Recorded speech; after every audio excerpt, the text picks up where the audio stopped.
شهر رمضان الذي أنزل فيه القرآن هدى للناس وبينات من الهدى والفرقان. اعوذ باللہ من الشیطان الرجیم، بسم اللہ الرحمن الرحیم۔ رب اشرح لی صدری ویسر لی امری واحلل عقدۃ من لسانی یفقہوا قولی۔ السلام علیکم ورحمۃ اللہ وبرکاتہ۔ اللہ رب العزت ہم سب کو صحت، ایمان و تقوی کی بہترین حالت میں رکھے۔ اللہ تعالی ہم سب سے راضی ہو جائے، آمین ثم آمین۔ اللہ کے پاک نام سے پارہ نمبر 10 کا آغاز کرتے ہیں۔ سورہ الانفال ہے، رکوع نمبر 1 ہے اور آیت نمبر 41 ہے۔ اور جان لو کہ کسی چیز سے جو مال غنیمت بھی تم حاصل کرو تو بے شک اس کا 5واں حصہ اللہ تعالیٰ اور رسول کا اور رشتہ داروں کا اور یتیموں کا اور مسکینوں کا اور مسافروں کا ہے۔ اگر تم اللہ تعالیٰ پر اور اس پر ایمان رکھتے ہو جو ہم نے فیصلے کے دن اپنے بندے پر نازل کیا، جس دن 2 گروہ آپس میں متصادم ہوئے، اور اللہ تعالیٰ ہر چیز پر خوب قدرت رکھنے والا ہے۔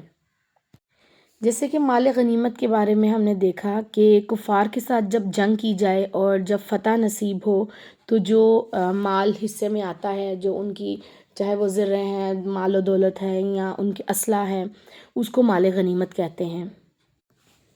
آیت نمبر 42 ہے، اور جب تم قریبی کنارے پر تھے اور وہ دور کے کنارے پر تھے اور قافلہ تم سے نیچے تھا، اور اگر تم آپس میں وعدہ کرتے تو تم اس کے وقت مقررہ میں ضرور اختلاف کرتے، لیکن اللہ تعالیٰ نے اس کام کا فیصلہ کرنا ہی تھا جو مقرر ہو چکا تھا، تاکہ جسے ہلاک ہونا ہے وہ دلیل روشن کے ساتھ ہلاک ہو، اور جسے زندہ رہنا ہے وہ دلیل روشن کے ساتھ زندہ رہے، اور یقیناً اللہ تعالیٰ سب کی سننے والا، سب کو جاننے والا ہے۔ ان آیات کے ذریعے ہمیں غزوہ بدر کے حالات کا پتہ چلتا ہے، ان حالات کا تذکرہ ہے جو غزوہ بدر میں پیش آئے۔ اور قافلے کی اگر ہم بات کریں تو یہ وہ قافلہ تھا کہ جس قافلے کے ساتھ ابو سفیان جا رہے تھے، اور ہم دیکھتے ہیں کہ اللہ رب العزت فرماتے ہیں کہ جسے ہلاک ہونا ہے وہ دلیل روشن کے ساتھ ہلاک ہو، اور جسے زندہ رہنا ہے وہ دلیل روشن کے ساتھ زندہ رہے، یعنی کہ حق کو حق کہنا سیکھنا ہے، باطل کو باطل کہنا سیکھنا ہے۔ اور جو شخص کفر کی حالت میں مرا، سمجھیں کہ وہ تکبر کی حالت میں مرا، کیونکہ اس نے اپنی انا، اپنے تکبر کو نہیں چھوڑا، حق کی بات کو پسے پش ڈالا اور اپنے بات کو آگے رکھا، تو ایسا شخص جو ہے وہ ہلاکت میں پڑ گیا۔ آیت نمبر 43 ہے، جب اللہ تعالیٰ انہیں آپ کے خواب میں تھوڑا دکھا رہا تھا، اور اگر وہ آپ کو انہیں زیادہ دکھا دیتا تو ضرور تم ہمت ہار جاتے اور ضرور اس کام میں باہم جھگڑا کرتے، لیکن اللہ تعالیٰ نے سلامت رکھا، یقیناً وہ دلوں کے حال کا خوب جاننے والا ہے۔ اللہ رب العزت اس آیت میں فرما رہے ہیں کہ میں تمہیں کفار کو تھوڑا کر کے دکھا رہا تھا، اور کفار کی آنکھوں پہ ایسا پردہ تھا کہ انہیں مسلمان زیادہ نظر آ رہے تھے۔ اگر اللہ تعالیٰ جتنی کفار کی تعداد تھی وہ مسلمانوں کو نظر آ جاتی نا، تو مسلمانوں کی ہمتیں پست ہو جانی تھیں، لیکن اللہ تعالیٰ کا کیا مقصد تھا کہ اسلام غالب آئے، چاہے مٹھی بھر مسلمان تھے، لیکن اللہ تعالیٰ کے فضل سے، اللہ تعالیٰ کی رحمت سے دین نے ہی غالب آنا تھا۔ اس لیے اللہ تعالیٰ نے ہمیشہ اپنے ان بندوں کی مدد کی ہے جو اللہ تعالیٰ پر توکل رکھتے ہیں اور جو کہتے ہیں کہ اللہ ہی ہمارے لیے کافی ہے۔ آیت نمبر 44 ہے، اور جب تمہارا آمنا سامنا ہوا تو اللہ تعالیٰ انہیں تمہاری نظروں میں کم کر کے دکھا رہا تھا، تمہیں ان کی نگاہوں میں کم کر کے دکھا رہا تھا، تاکہ اللہ تعالیٰ اس کام کا فیصلہ کر دیں جو ہو کر رہنے والا ہے۔ سارے معاملات اللہ تعالیٰ ہی کی طرف لوٹائے جاتے ہیں۔ اللہ رب العزت فرماتے ہیں کہ تمہارے لیے ان 2 گروہوں میں نشانی ہے جو آپس میں ٹکرائے تھے، یعنی کہ ایک مسلمان اور ایک کافر۔ نشانی کیا ہے کہ مسلمان اتنے کم تعداد میں تھے، اور نشانی کیا ہے کہ کفار بہت زیادہ تھے، اس کے باوجود جو ہے اللہ تعالیٰ کے فضل سے، اللہ تعالیٰ کے اذن سے، اللہ تعالیٰ کی رحمت سے فتح جو ہے وہ مسلمانوں کو نصیب ہوئی۔ یہاں سے یہ بات سیکھنے کی بھی ہے کہ انسان کبھی بھی اپنی تعداد اور کبھی بھی اپنی طاقت پہ جو ہے نا وہ گھمنڈ نہ کریں، کیونکہ اگر اللہ تعالیٰ چاہیں تو چھوٹی جماعتیں بھی بڑی جماعتوں پر غالب آ سکتی ہیں، اور انسان کی طاقت کوئی طاقت معنی نہیں رکھتی۔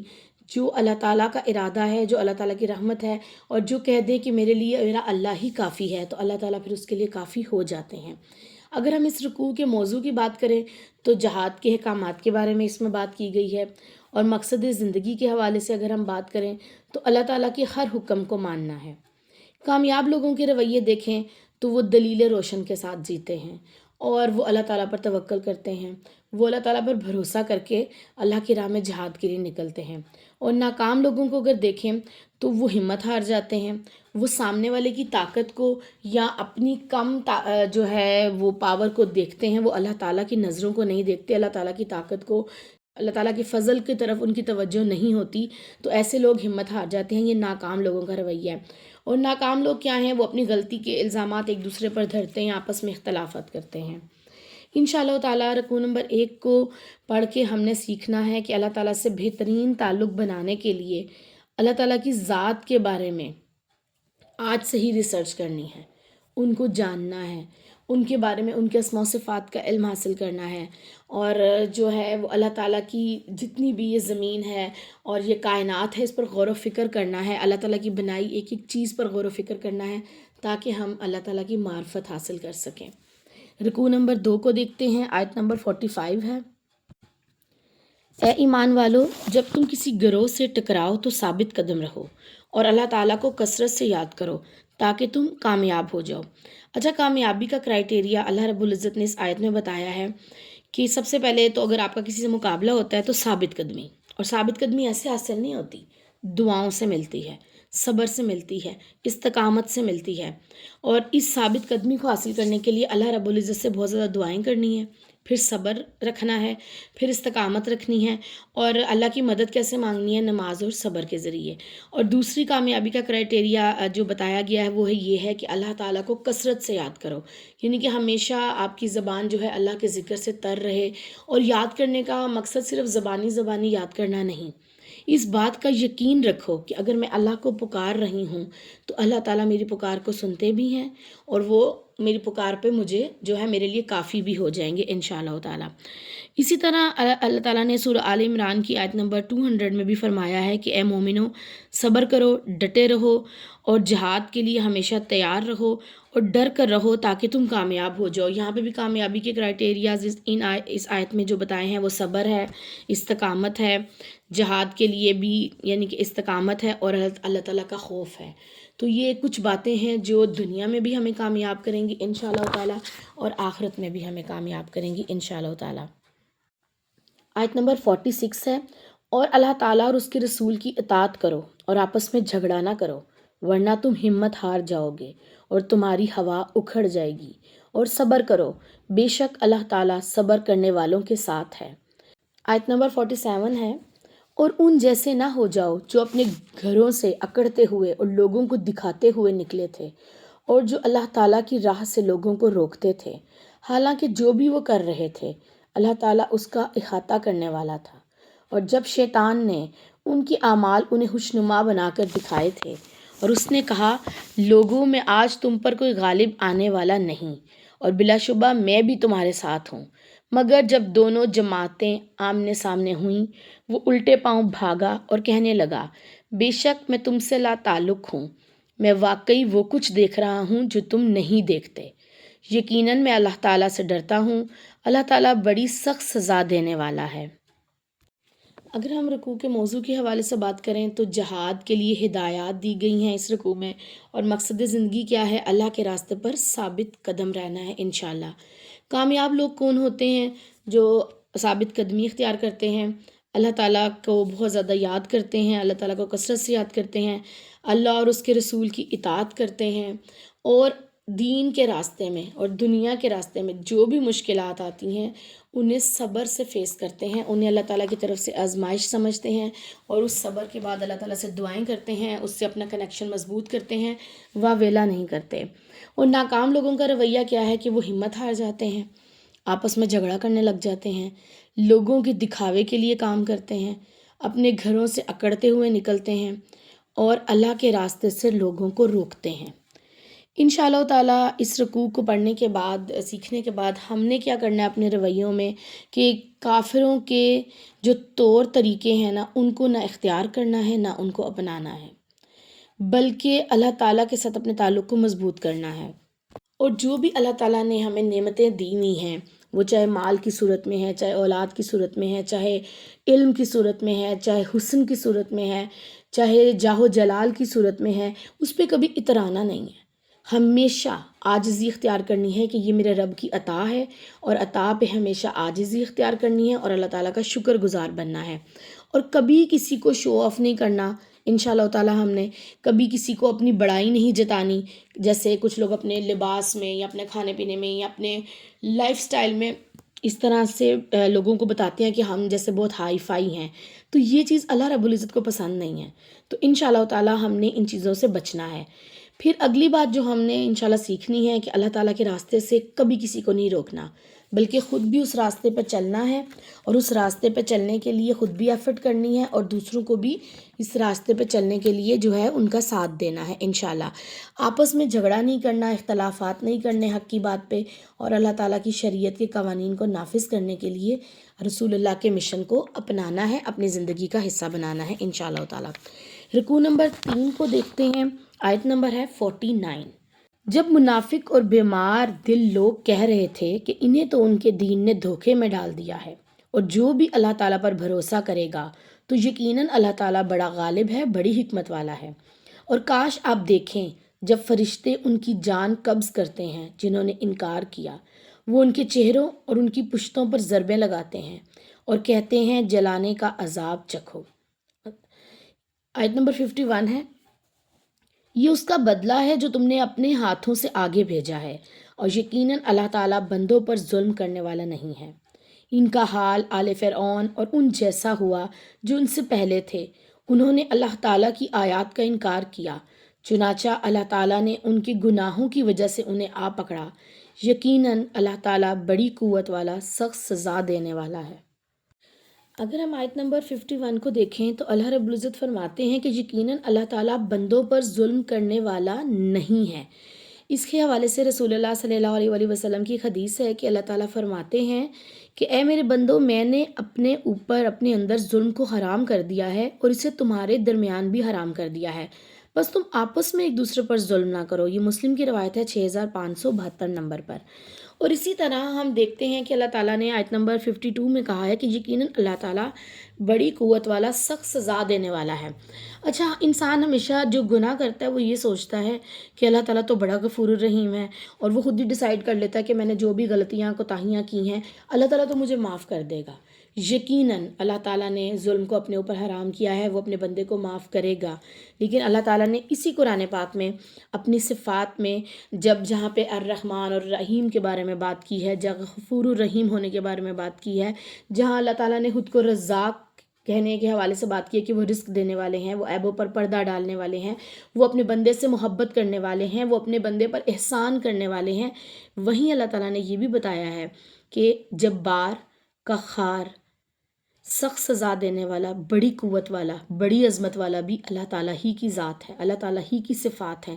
تو انسان کو ہمیشہ یہ بات یاد رکھنی چاہیے کہ ہم گناہ پہ گناہ کرتے جائیں اور ہر بار سوچیں کہ اللہ تعالیٰ تو معاف کرنے والے ہیں، یقیناً وہ معاف کرنے والے ہیں، لیکن اللہ تعالیٰ انسان کی نیت اور دلوں کے حال کو بھی جاننے والے ہیں۔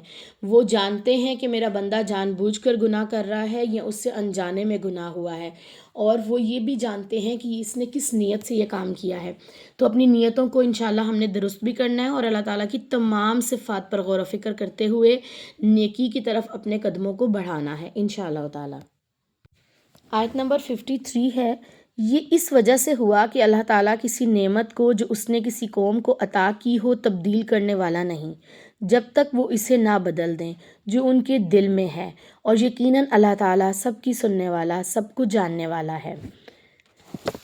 ان کا حال آل فرعون اور ان جیسا ہوا جو ان سے پہلے تھے، انہوں نے اپنے رب کی آیات کو جھٹلایا، چنانچہ ہم نے انہیں ان کے گناہوں کی وجہ سے ہلاک کر دیا، اور ہم نے آل فرعون کو غرق کر دیا، اور وہ سب لوگ ہی ظالم تھے۔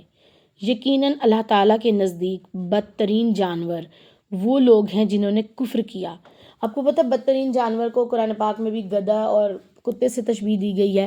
تو اللہ تعالیٰ کہہ رہے ہیں کہ جو لوگ کافر ہیں ان کی مثال ایسی ہے کہ جیسے وہ کوئی بہت بدترین جانور ہے، انسانوں والی کیٹیگری سے ہی نیچے آ گئے جنہوں نے کفر کیا، سو وہ ایمان نہیں لاتے. آیت نمبر 56 ہے، جن لوگوں سے آپ نے عہد باندھا پھر وہ اپنا عہد ہر بار توڑ دیتے ہیں اور وہ بالکل بھی پرہیز نہیں کرتے، سو آپ انہیں کسی جنگ میں پائیں تو جو ان کے پیچھے ہے ان کو بھی خاص باختہ کر دیں گے تاکہ وہ سبق سیکھیں. اور اگر آپ کو کسی قوم سے خیانت کا اندیشہ ہو تو ان کا عہد برابری کے ساتھ ان کی جانب پھینک دے، بلا شبہ اللہ تعالیٰ خیانت کرنے والوں کو پسند نہیں کرتا. رکوع نمبر 3 کے موضوع کو دیکھیں تو غزوہ بدر پر تبصرہ ہے، اور مقصد زندگی کی بات کو دیکھیں تو اللہ تعالیٰ پر بھروسہ کرنا ہے انشاءاللہ تعالیٰ. اور کامیاب لوگ بھی وہی ہیں جو اللہ تعالیٰ پر بھروسہ کرتے ہیں، اللہ تعالیٰ کے اوپر اعتماد کرتے ہیں اور اللہ تعالیٰ کو ہی کافی سمجھتے ہیں. اور ناکام لوگ کون ہیں؟ جن کے دلوں میں نفاق کی بیماری ہے، یعنی کہ منافقت کی بیماری ہے ان کے دلوں میں، یہ ایسے لوگ ناکام ہیں. جو کفر کرتے ہیں، اللہ کی آیات کا انکار کرتے ہیں، جو گناہ کرتے ہیں، جو اپنے عہد کو جو اللہ تعالیٰ سے کیا ہوا ہے اسے توڑ دیتے ہیں، جو امانت میں خیانت کرتے ہیں. انشاءاللہ تعالیٰ ہم نے کیا سیکھنا ہے، کیا کرنا ہے اس رکوع کو پڑھتے ہوئے کہ ہر معاملے میں اللہ تعالیٰ پر بھروسہ کرنا ہے انشاءاللہ تعالیٰ. رکوع نمبر 4 کو دیکھتے ہیں اور آیت نمبر ہے 59. اور انکار کرنے والے یہ نہ سمجھیں کہ وہ سبقت لے جائیں گے، یقیناً وہ ہمیں عاجز نہیں کر سکتے. اور جو تم استطاعت رکھتے ہو ان کے لیے قوت اور تیار بندھے رہنے والے گھوڑے مہیا کرو. تم اس سے اللہ تعالیٰ کے دشمن کو اور اپنے دشمن کو اور ان کو بھی خوف زدہ کرتے ہو جنہیں تم جانتے بھی نہیں ہو، مگر اللہ تعالیٰ ان کو جانتا ہے. اور اللہ تعالیٰ کی راہ میں جو بھی تم خرچ کرو گے وہ تمہیں پورا پورا لوٹا دیا جائے گا اور تم پر قطعاً ظلم نہ کیا جائے گا. اور اگر وہ صلح کے لیے جھک جائیں تو آپ بھی اس کے لیے جھک جائیں اور اللہ تعالیٰ پر بھروسہ کریں، بلا شبہ وہی سب کی سننے والا، سب کو جاننے والا ہے. اپنے آپ کو طاقتور شو کرنا دشمن کے سامنے، یہ ایک یعنی کہ مسلمان ہونے کی حیثیت سے اپنے اسلام کے تحفظ کے لیے، اپنے دین کی زندگی کے لیے، دین کی حفاظت کے لیے ضروری ہے کہ ہم جو ہمارا مخالف ہے، جو کفار ہیں، ان کو ہم ایسا جو ہے رویہ دیں کہ ہم زیادہ پاورفل ہیں. ہمیشہ جو ہے دینی معاملات میں بھی اور دنیاوی معاملات میں بھی صبر سے کام لینا ہے. مگر جو اسلام کے خلاف بولے، جو ہمارے دین کے خلاف بولے، جو ہمارے رسول کے خلاف بولے، تو وہاں پر صبر نہیں کرنا، وہاں پر رائٹ وے سے حق بات کو بیان کرنا ہے انشاءاللہ تعالیٰ. گونگے شیطان نہیں بننا، جو حق کی بات ہے اس کو ضرور کرنا ہے زندگی میں انشاءاللہ. آیت نمبر 62 کو دیکھتے ہیں. اور اگر وہ آپ کو دھوکہ دینے کا ارادہ کریں تو بے شک اللہ تعالیٰ تمہارے لیے کافی ہے، وہی ہے جس نے اپنی مدد اور مومنوں کے ذریعے آپ کی تائید کی اور اس نے ان کے دلوں کو جوڑ دیا. اگر آپ زمین میں جو بھی ہے وہ سب حج کر دیتے تب بھی ان کے دلوں کو آپس میں نہیں ملا سکتے تھے، لیکن اللہ تعالیٰ نے انہیں ملا دیا، یقیناً وہ بڑا ہی غالب ہے، بڑا ہی حکمت والا ہے. اے نبی، آپ کو بس اللہ تعالیٰ کافی ہے اور مومنوں میں سے بھی ان کو بھی جنہوں نے آپ کی اتباع کی ہے. الحمدللہ ان آیات میں جیسے بتایا گیا کہ اللہ تعالیٰ ہی کافی، جس کے لیے ہو جائے پھر اس کو دنیا کی کسی چیز کا غم نہیں رہتا. اگر ہم رسول اللہ صلی اللہ علیہ وآلہ وسلم کی زندگی کو دیکھیں تو وہ کہتے ہیں کہ میں اپنے جوتے کا تسمہ بھی ٹوٹتا تھا نا تو اس کے لیے بھی میں اللہ تعالیٰ پر ہی بھروسہ رکھتا تھا، اور میں کہتا تھا کہ اللہ تعالیٰ ہی ہیں جو میرے لیے کافی ہیں. اور وہ اتنا توکل تھا ان کا کہ اللہ تعالیٰ ہی جو ہے مجھے ہر پرابلم سے، چھوٹی سے چھوٹی پرابلم اور بڑی سے بڑی پرابلم میں سے نکالیں گے. یہ دراصل عقیدہ توحید ہے کہ ہم اللہ تعالیٰ کو ہی اپنا سب کچھ سمجھیں، اس کو واحد اور معبود سمجھیں اور ان کو اس چیز پر ایمان لے آئیں، اور یہ ان کے ساتھ کبھی کسی کو شریک نہ ٹھہرائیں. اور یہ عقیدہ جو ہے نا یہ سیکھنے کی چیز ہے، علم سے پری پلان، قرآن کو سمجھ کر، اللہ کی ذات کو سمجھ کر، اللہ کی ہستی کو سمجھ کر، اللہ کے اسماء و صفات کو سمجھ کر. اگر قرآن کا ایک مختصر دورہ قرآن کرتے ہوئے آپ نے یہ بات سیکھ لی نا کہ میرے لیے میرا اللہ ہی کافی ہے، تو پھر آپ کے تو زندگی کے سارے مسئلے ہی حل ہو گئے. ہم دیکھتے ہیں حضرت ابراہیم کی لائف سٹوری کو کہ جب ان کو آگ میں ڈالا گیا تو انہوں نے بھی یہی کہا تھا کہ حسبنا اللہ و نعم الوکیل و نعم المولا و نعم النصیر. میرے لیے میرا مولا، میرا وکیل، میرا دوست، میرا ساتھی، میرا ہمدرد، میرا غمگسار، وہ سب کچھ اللہ تعالیٰ ہے۔ اگر آج ہم بار بار اس چیز کو دہرائیں کہ میرے لیے میرا اللہ ہی کافی ہے، تو مجھے لگتا ہے کہ بار بار جب ایک زبان سے ایک بات ہم پیغام اپنے برین تک بھیجتے ہیں اور وہ پھر ہماری پوری باڈی کے اندر وہ چیز آتی ہے، تو ہمارا جو اعتقاد ہے، جو اعتماد ہے، جو بھروسہ ہے، وہ اللہ تعالیٰ پر مزید پختہ ہو جاتا ہے۔ اب ہم نے ایک اور بات سیکھنی ہے ان آیات سے کہ زندگی میں جو بھی کرنا ہے وہ لوگوں کی طرف دیکھ کے نہیں کرنا، ہمیشہ اپنے پیارے رب العزت کی طرف دیکھ کے کرنا ہے۔ اور جب بھی کوئی بھی انسان کا کوئی بھی رشتہ ہے، شوہر ہے، بیوی ہے، والدین ہے، اولاد ہے، تو کبھی بھی ان کو اس طرح سے اپنی زندگی میں انوالو نہ کریں کہ وہ شرک والی چیز آ جائے۔ اللہ تعالیٰ کا جو حق ہے، اللہ تعالیٰ کا جو رشتہ ہے آپ کے ساتھ، اس کو ہمیشہ اپر ہینڈ رکھیں، اور اللہ تعالیٰ کے احسانات کو جب ہم یاد کریں گے نا، تو پھر اللہ تعالیٰ ہمارے لیے کافی ہو جائے گا اور ہم اس چیز کو مانیں گے بھی انشاءاللہ۔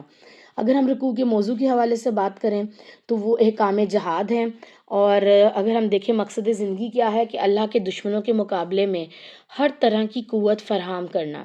کامیاب لوگ کون ہوتے ہیں؟ جو اپنی استطاعت کے مطابق دشمن کے مقابلے کے لیے قوت فراہم کرتے ہیں، یعنی کہ جو ہمارے پاس کچھ پیسہ ہے، جیسے رسول اللہ صلی اللہ علیہ وآلہ وسلم کے دور میں کسی کے پاس مال تھا تو وہ مال پیش کر دیتا تھا، کسی کے پاس اپنی جان تھی تو وہ جان کا نذرانہ لے کے حاضر ہو جاتا تھا، کسی کے پاس اونٹ تھے، ہچھر تھے، اسلحہ تھا، جس کے پاس جو چیز ہوتی تھی نا وہ اس لحاظ سے دین کی حفاظت کے لیے اپنے قدموں کو بڑھاتا تھا۔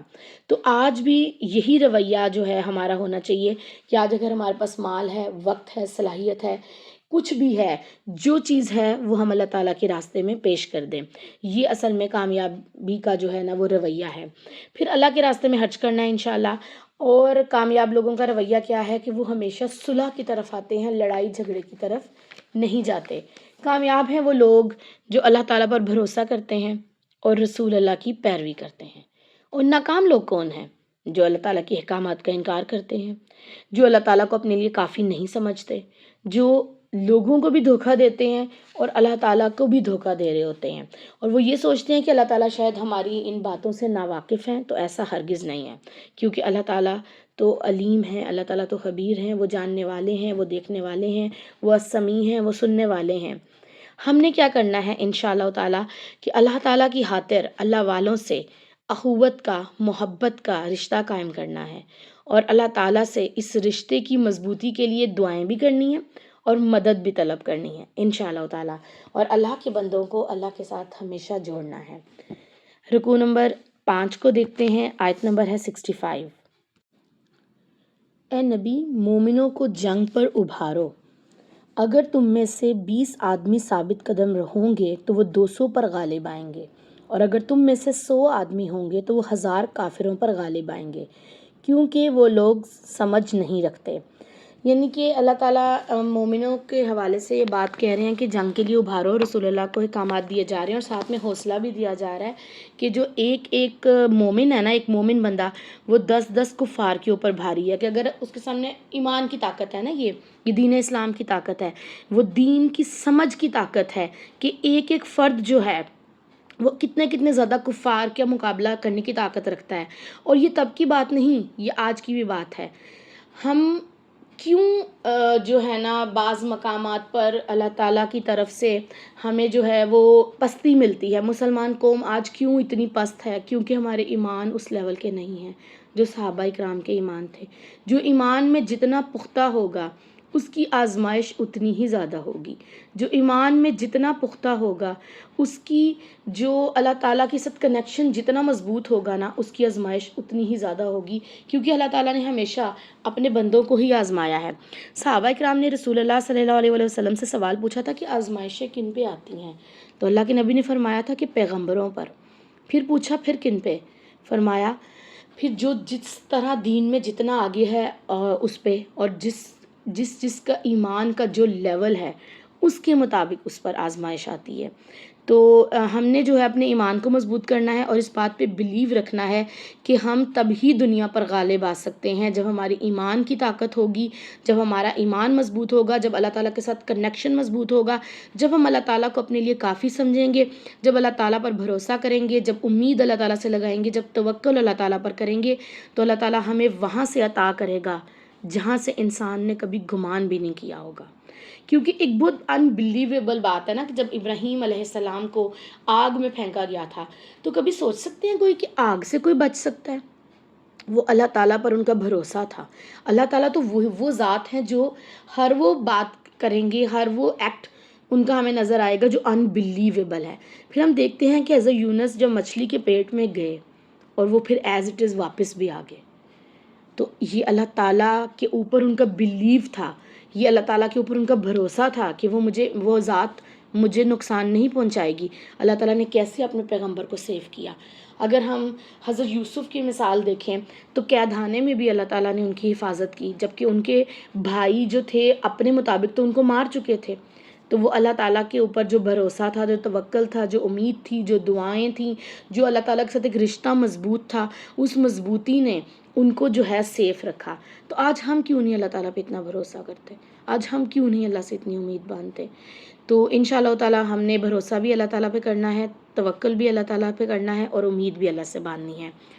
آیت نمبر 66 ہے، اب اللہ تعالیٰ نے تم پر سے بوجھ ہلکا کر دیا اور اس نے جان لیا ہے کہ یقیناً تم میں کچھ کمزوری ہے، چنانچہ اگر تم میں سے 100 ثابت قدم ہوں گے تو وہ 200 پر غالب آئیں گے، اور اگر تم میں سے 1000 ہوں گے تو اللہ تعالیٰ کے حکم سے وہ 2000 پر غالب آئیں گے، اور اللہ تعالیٰ ثابت قدم رہنے والوں کے ساتھ ہے۔ اچھا، ایمان اور عقیدے کی پختگی کی وجہ سے انسان کے اندر ثابت قدمی آتی ہے۔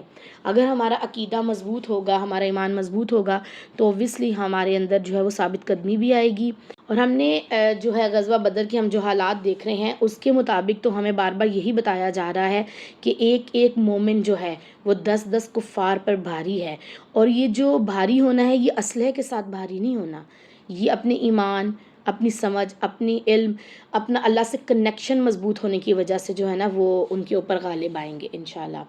آیت نمبر 67 ہے، کسی نبی کے لائق نہیں کہ اس کے پاس قیدی آئیں یہاں تک کہ وہ زمین میں کافروں کا خوب قتل کر لیتے۔ تم لوگ دنیا کے سامان کا ارادہ رکھتے ہو اور اللہ تعالیٰ آخرت کا ارادہ رکھتا ہے۔ اللہ تعالیٰ بڑا زبردست، بڑی حکمت والا ہے۔ اگر اللہ تعالیٰ کا لکھا ہوا پہلے ہی موجود نہ ہوتا تو جو فدیہ تم نے وصول کیا ہے اس کی وجہ سے تمہیں بڑا عذاب پہنچ جاتا۔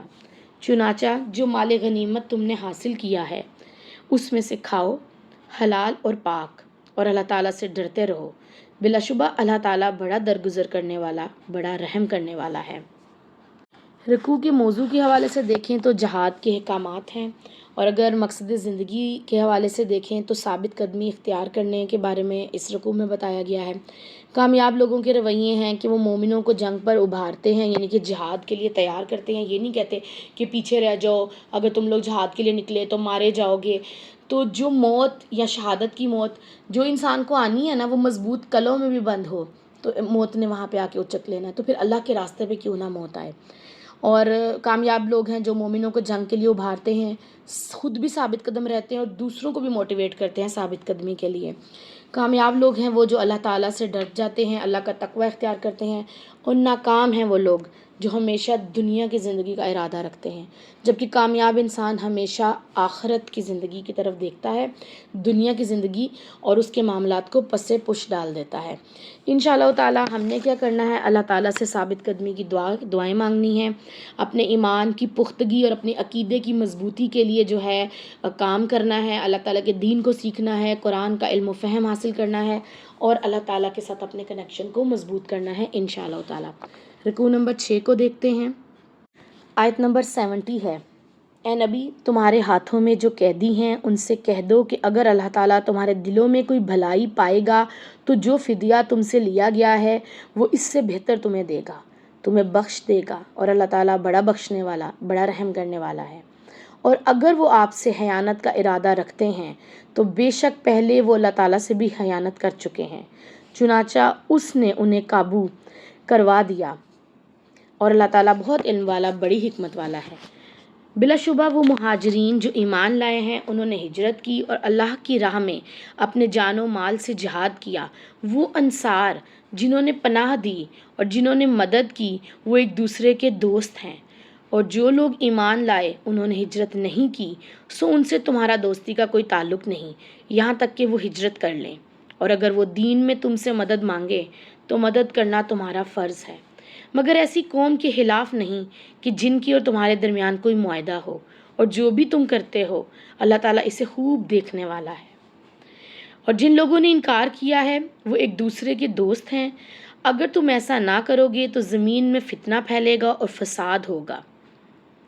اور جو مہاجرین ایمان لائے انہوں نے ہجرت کی اور اللہ کی راہ میں جہاد کیا، اور جن انصار نے پناہ دی اور مدد کی، یہی لوگ سچے مومن ہیں، ان کے لیے مغفرت اور بہترین رزق ہے۔ اور جو لوگ بعد میں ایمان لائے اور ہجرت کی اور انہوں نے تمہارے ساتھ مل کر جہاد کیا تو وہ بھی تم میں سے ہیں، اور اللہ تعالیٰ کی کتاب میں ان کے رشتہ دار ایک دوسرے کے زیادہ حقدار ہیں، یقیناً اللہ تعالیٰ ہر چیز کا خوب جاننے والا ہے۔ اللہ رب العزت فرماتے ہیں کہ کفار کو اپنا دوست نہ بناؤ، کافر کبھی بھی ہمارے دوست نہیں ہو سکتے۔ اور یہاں پہ مہاجر اور انصار کی دوستی کے حوالے سے بات ہوئی تو یہ کوئی دنیا کے لیے دوستی نہیں تھی، یہ صرف ایک ایمانی رشتہ تھا۔ اتنا مضبوط ایمان تھا دونوں سائیڈ پہ کہ سب نے اپنے اپنی جائیداد، دولت، اپنی ایک ایک جو پائی ہے اس کو ہاف ہاف کر کے جو ہے نا وہ اللہ تعالیٰ کے ساتھ جو محبت کا ثبوت ہے نا وہ پیش کیا۔ اور دنیا مثال دیتی ہے مہاجر اور انصار کی دوستی کے حوالے سے۔ اگر ہم رکوع کے موضوع کو دیکھیں تو بہت ہی زیادہ نظم و ضبط کے ساتھ انٹرنیشنل قوانین کی بنیاد رکھی گئی کہ اس علاقے کے مسلمان ایک دوسرے علاقے کے مسلمان، اور جب وہ اسلام کی خاطر، دین کی خاطر، اللہ کی خاطر وہ مصائب اور مشکلات اٹھاتے ہوئے ہجرت کر کے دوسری جگہ پہ آتے ہیں تو ان کو دوسرے ایمان والے لوگ کتنا وارم ویلکم کرتے ہیں۔ اس حوالے سے اگر ہم مقصد زندگی کو دیکھیں تو وہ یہ ہے کہ ایمان لا کر ہجرت اور جہاد جو ہے نا وہ لازم ہے۔ ہجرت اور جہاد کے بغیر تو ایمان مکمل ہی نہیں ہے، کہ وہ تکالیف جو صحابہ نے اٹھائی تھیں ہم جب اٹھا نہیں سکتے تو ہم ان کے جیسے ایمان بھی نہیں اپنے دلوں میں لا سکتے۔ اور مقصد زندگی کے حوالے سے دیکھیں تو اللہ والوں کو پناہ دینا، کہ جو بھی اللہ کی خاطر اس جگہ سے موو کیا ہے اس کا خیال رکھنا، اور پھر اللہ والوں کی مدد کرنا۔ کامیاب لوگ کون ہیں؟ جو ایمان لاتے ہیں، جو ہجرت کرتے ہیں اور جو اللہ کے راستے میں جہاد کرتے ہیں، اور مہاجرین کو پناہ دیتے ہیں، مہاجرین کی مدد کرتے ہیں۔ اچھا، یہاں پہ جہاد کی ہم اگر کائنڈس کو دیکھیں تو جہاد تو صرف میدان جنگ میں جہاد نہیں ہے، انسان اپنی خواہشات کے خلاف بھی جہاد کرنا چاہیے۔ انسان کو جو ہے وہ اپنے نفس کے ساتھ پہلے جہاد کرنا چاہیے، جو اس کے اندر جو مسائل ہیں، جو پرابلمز ہیں، جو گناہ ہیں، جو غلطیاں ہیں، جو کوتاہیاں ہیں، ان کے خلاف اسے جہاد کر کے اپنی زندگی کو نیکیوں والی زندگی کی طرف لے کے آنا ہے۔ انشاءاللہ یہ کامیاب لوگوں کا رویہ ہونا چاہیے اور ہوتا ہے۔ ناکام لوگوں کا رویہ کیا ہے کہ وہ خیانت کرتے ہیں اور کفر کرتے ہیں۔ ہم نے کیا کرنا ہے؟ اللہ کی خاطر اگر ہمیں کبھی موقع ملا تو ہم نے ضرور ہجرت کرنی ہے انشاءاللہ تعالیٰ۔ اللہ تعالیٰ کی خاطر ہم نے اللہ تعالیٰ کے جو بندے ہیں، اللہ والے ہیں، جو اللہ تعالیٰ کے مشن کو اور رسول کے مشن کو آگے لے کر چلنے والے ہیں، ان سے محبت بھی کرنی ہے اور ان سے جو ہے ان کا ساتھ بھی دینا ہے اور ان کی مدد بھی کرنی ہے ہمیشہ انشاءاللہ، اور اللہ کے راستے میں ساری زندگی جہاد کرنا ہے۔ اور جہاد صرف میدان جنگ میں نہیں ہے، جہاد بالقلم ہے، جہاد بالنفس ہے، اور جہاد بن تیغ تو پھر بہت بعد میں آتا ہے۔ تو ضرور اپنے حصے کی شمع روشن کیجئے، اپنے حصے کا کام کیجئے۔ اللہ رب العزت ہماری زندگیوں میں آسانیاں فرما دے، آمین ثم آمین۔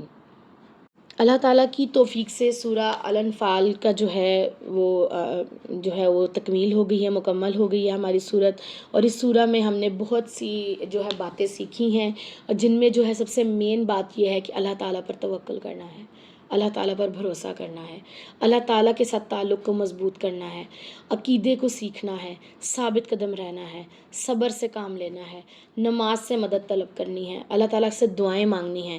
اللہ تعالیٰ سے دعا ہے کہ اللہ تعالیٰ ہمیں سورہ الانفال کا جو فہم ہے وہ عطا فرما دے، اور جو غلطیاں کوتاہیاں ہم سے سورہ کو پڑھتے ہوئے، پڑھاتے ہوئے، سکھاتے ہوئے ہوئی ہیں، اللہ رب العزت اپنے فضل سے ہمیں درگزر فرما دے۔ اور اللہ تعالیٰ ہم پر ہمیشہ اپنی رحمت کے سائے بنائے رکھے، آمین ثم آمین۔ اللہ تعالیٰ کی توفیق سے ہم سورہ توبہ کا آغاز کرتے ہیں۔ سورہ توبہ مدنی سورہ ہے، اس میں 129 آیات اور 16 رکوعات ہیں۔ آیت نمبر 1 کو دیکھتے ہیں۔ اللہ تعالیٰ اور اس کے رسول کا ان مشرکوں سے اعلان برات ہے جن سے تم نے عہد و پیما کر رکھا تھا، چنانچہ تم لوگ ملک میں 4 ماہ تک چل پھر سکتے ہو، اور جان رکھو کہ تم اللہ تعالیٰ کو عاجز کرنے والے نہیں ہو، بلا شبہ اللہ تعالیٰ کافروں کو رسوا کرنے والا ہے۔ اور اللہ تعالیٰ اور اس کے رسول کا اعلان ہے کہ یقیناً اللہ تعالیٰ اور اس کا رسول مشرکوں سے دستبردار ہیں، چنانچہ اگر تم توبہ کر لو تو تمہارے حق میں یہی بہتر ہے، اور اگر تم منہ ہی پھیرو گے تو جان لو کہ یقیناً تم اللہ تعالیٰ کو عاجز کرنے والے نہیں ہو، اور کافروں کو آپ دردناک عذاب کی خوشخبری سنا دیں۔ مگر جن مشرکوں سے تم نے معاہدہ کیا پھر انہوں نے اسے پورا کرنے میں تم سے کچھ بھی کمی نہیں کی اور تمہارے خلاف کسی کی مدد بھی نہیں کی، تو ان کے ساتھ ان کا معاہدہ ان کی مدت تک پورا کرو، بلا شبہ اللہ تعالیٰ پرہیزگاروں سے محبت رکھتا ہے۔ چنانچہ جب حرام مہینے گزر جائیں، یعنی کہ حرمت والے مہینے، تو مشرکین کو جہاں پاؤ قتل کرو، اور ان کو پکڑو اور ان کو گھیرو اور ان کی گھات میں ہر جگہ بیٹھے رہو۔ سو اگر وہ توبہ کریں، نماز قائم کریں، زکوٰۃ ادا کریں تو ان کا راستہ چھوڑ دو، یقیناً اللہ تعالیٰ خوب بخشنے والا، بڑا رحم کرنے والا ہے۔ اور مشرکین میں سے کوئی اگر تم سے پناہ طلب کرتا ہے تو اسے پناہ دے دو، حتیٰ کہ جب وہ اللہ تعالیٰ کا کلام سن چکے تو اسے اس کی امان کی جگہ تک پہنچا دو، کیونکہ وہ لوگ علم نہیں رکھتے۔ اگر ہم موضوع کے حوالے سے بات کریں تو رکوع نمبر 7 کا جو موضوع ہے وہ معاہدات منسوخ کیے جاتے ہیں، اور مقصد زندگی ہے کہ اللہ تعالیٰ سے توبہ کرنی ہے۔ کامیاب لوگوں کے رویے دیکھتے ہیں کہ وہ توبہ کرنے والے ہوتے ہیں، معاہدوں کو پورا کرنے والے، ان کی پابندی کرنے والے ہوتے ہیں، تقوی اختیار کرنے والے ہوتے ہیں، نماز قائم کرنے والے اور زکوٰۃ ادا کرنے والے ہوتے ہیں۔ کامیاب وہ لوگ ہوتے ہیں جو اللہ تعالیٰ کے کلام کو سنتے ہیں، سمجھتے ہیں اور اس پر عمل کرتے ہیں۔ ناکام لوگوں کا رویہ کیا ہے؟ وہ شرک کرتے ہیں اور وہ اپنے گناہوں اور غلطیوں کی توبہ نہیں کرتے، اور وہ نہ علم حاصل کرتے ہیں نہ اس علم پر عمل کرنے کی کوشش کرتے ہیں۔ انشاءاللہ تعالیٰ ہم نے کیا کرنا ہے؟ اللہ تعالیٰ کے دین کا سچا علم سیکھنا ہے، اور اس کے بعد اس سے اللہ کے بندوں تک پہنچانا ہے، اور اس سلسلے کو تا حیات جاری رکھنا ہے انشاءاللہ۔ رکوع نمبر 8 ہے اور آیت نمبر 7۔ ان مشرکوں کا اللہ تعالیٰ اور اس کے رسول کے نزدیک کوئی عہد کیسے ہو سکتا ہے مگر جن سے تم نے مسجد حرام کے پاس معاہدہ کیا تھا، چنانچہ وہ اگر تمہارے ساتھ سیدھے رہیں تو تم بھی ان کے ساتھ سیدھے رہو، بلا شبہ اللہ تعالیٰ پرہیزگاروں سے محبت کرتا ہے۔ کیسے ہو سکتا ہے؟ حالانکہ وہ اگر تم پر قابو پائیں تو تمہارے بارے میں نہ کسی قرابت کا لحاظ کریں اور نہ کسی عہد کا۔ وہ اپنے منہوں سے تمہیں راضی کرتے ہیں اور دل ان کے انکار کرتے ہیں، اور ان میں سے اکثر فاسق ہیں۔ انہوں نے اللہ تعالیٰ کی آیات کے بدلے بہت تھوڑی قیمت وصول کی ہے، پھر انہوں نے اللہ تعالیٰ کے راستے سے روکا ہے، یقیناً بہت برا ہے جو وہ کر رہی ہیں۔ کسی مومن کے لیے نہ وہ کسی قرابت داری کا لحاظ کرتے ہیں اور نہ کسی ذمہ داری کا، اور یہی لوگ زیادتی کرنے والے ہیں۔ چنانچہ اگر یہ توبہ کر لیں اور نماز قائم کریں، زکوٰۃ ادا کریں تو تمہارے دینی بھائی ہیں، اور ہم آیات کو جاننے والوں کے لیے تفصیل سے بیان کرتے ہیں۔ ان آیات میں یہ بتایا گیا ہے کہ اگر ہم نے جو بھی رشتہ بنانا ہے، محبت کا ہے، عداوت کا ہے، وہ اللہ کی خاطر ہونا چاہیے، کہ محبت بھی کرنی ہے آپس میں تو اللہ تعالیٰ کی خاطر کریں۔ اگر کسی سے بغض رکھنا ہے کسی انسان سے تو پرسنلی نہیں رکھیں گے، وہ اللہ تعالیٰ کے لیے، ہمارے دین اسلام کے لیے برا ہے تو اس کے لیے ہم دل میں بغض رکھیں گے، ادروائز نہیں رکھیں گے۔ تو زندگی گزارنی ہے تو اللہ تعالیٰ کی خاطر گزارنی ہے انشاءاللہ تعالیٰ۔ آیت نمبر 12 ہے، اور اگر اپنے عہد کے بعد وہ اپنی قسمیں توڑ دیں اور تمہارے دین میں عیب لگائیں تو کفر کے علم برداروں سے لڑو، بلا شبہ ان کی قسموں کا کوئی اعتبار نہیں، شاید ہی وہ باز آ جائیں۔ کیا تم ان سے نہ لڑو گے جنہوں نے اپنے عہد کو توڑا اور جنہوں نے اس رسول کو نکالنے کا ارادہ کیا، اور پہلی بار انہوں نے ہی تم سے ابتدا کی؟ کیا تم ان سے ڈرتے ہو؟ حالانکہ اللہ تعالیٰ زیادہ مستحق ہے کہ تم اس سے ڈرو اگر تم واقعی مومن ہو۔ آیت نمبر 14 ہے، تم ان سے لڑو، اللہ تعالیٰ تمہارے ہاتھوں ان کو سزا دلوائے گا، اور انہیں رسوا کرے گا اور ان کے خلاف تمہاری مدد کرے گا اور مومنوں کے سینے ٹھنڈے کرے گا۔ یہ آیت اس بات کی دلیل ہے کہ اللہ رب العزت مومنوں سے محبت کرتے ہیں، اسی لیے ان کے سینوں کو ٹھنڈا بھی کریں گے اور جو ہے ان کا ساتھ بھی دیں گے۔ آیت نمبر 15 ہے، اور ان کے دل کا غصہ دور کرے گا اور وہ جس پر چاہتا ہے رحمت سے توجہ کرتا ہے۔ اللہ تعالیٰ خوب جاننے والا، بڑی حکمت والا ہے۔ کیا تم نے یہ سمجھ رکھا ہے کہ تم چھوڑ دیے جاؤ گے؟ حالانکہ اللہ تعالیٰ نے ابھی تم میں سے انہیں جانا ہی نہیں جنہوں نے جہاد کیا ہے اور جنہوں نے اللہ تعالیٰ اور اس کے رسول اور مومنین کے سوا کسی کو جگری دوست نہیں بنایا، اور جو تم کرتے ہو اللہ تعالیٰ اس سے بڑا باخبر ہے۔ اگر موضوع کے حوالے سے دیکھیں تو بد عہد کفر کے علم برداروں سے جنگ کرو، یعنی کہ جو لوگ غلط لوگ ہیں، جو عہدوں کو توڑتے ہیں، جو کفر کو جو ہے وہ آگے لے کے آتے ہیں، اس رکوع میں بتایا گیا ہے کہ ان کے خلاف جو ہے وہ جنگ کرنی ہے انشاءاللہ۔ اور مقصد زندگی کیا ہے اس رکوع کا؟ کہ تقویٰ کی زندگی اختیار کرنی ہے، اللہ تعالیٰ، رسول اللہ اور مومنوں کے سوا کسی کو بھی اپنا دوست نہیں بنانا انشاءاللہ۔ کامیاب لوگوں کے رویے دیکھتے ہیں کہ وہ اللہ تعالیٰ کا تقویٰ اختیار کرنے والے ہوتے ہیں، توبہ کرنے والے، نماز کو قائم رکھنے والے، زکوٰۃ ادا کرنے والے اور کفر کے علم برداروں سے لڑنے والے ہوتے ہیں۔ وہ اللہ تعالیٰ سے ڈرتے ہیں، اللہ تعالیٰ پر ایمان لاتے ہیں، جہاد کرتے ہیں اور اللہ تعالیٰ، اس کے رسول اور مومنوں کے سوا کسی کو بھی اپنا دوست نہیں بناتے۔ اور ناکام لوگ کون ہیں؟ جو قرابت داری کا لحاظ نہیں رکھتے، وعدوں کی پاسداری نہیں کرتے، اپنی زبان سے، اپنے دل سے حق کا انکار کرتے ہیں، فسق و فجور اختیار کرتے ہیں، اللہ کی آیات کو تھوڑی قیمت میں بیچ دیتے ہیں، اللہ کے راستے سے روکتے ہیں، زیادتی کرنے والے ہوتے ہیں، قسموں کو توڑنے والے ہوتے ہیں۔ ناکام لوگ ہوتے ہیں جو سچے دین میں عیب تلاش کرتے ہیں، اور جو اللہ تعالیٰ کے دین کے لیے کام کر رہے ہیں لوگ، ان کے لیے راستے میں رکاوٹیں ڈالتے ہیں۔ ہم نے کیا کرنا ہے انشاءاللہ؟ کفر کے علم برداروں کے مقابلے میں اسلام کا علم بلند کرنے کے لیے جتنی ہماری طاقت ہے اتنی ہم نے کوشش کرنی ہے، اور اپنی زندگی کا یہ مقصد بنا لینا ہے کہ اللہ تعالیٰ کے دین کے لیے کام کرنا ہے انشاءاللہ تعالیٰ۔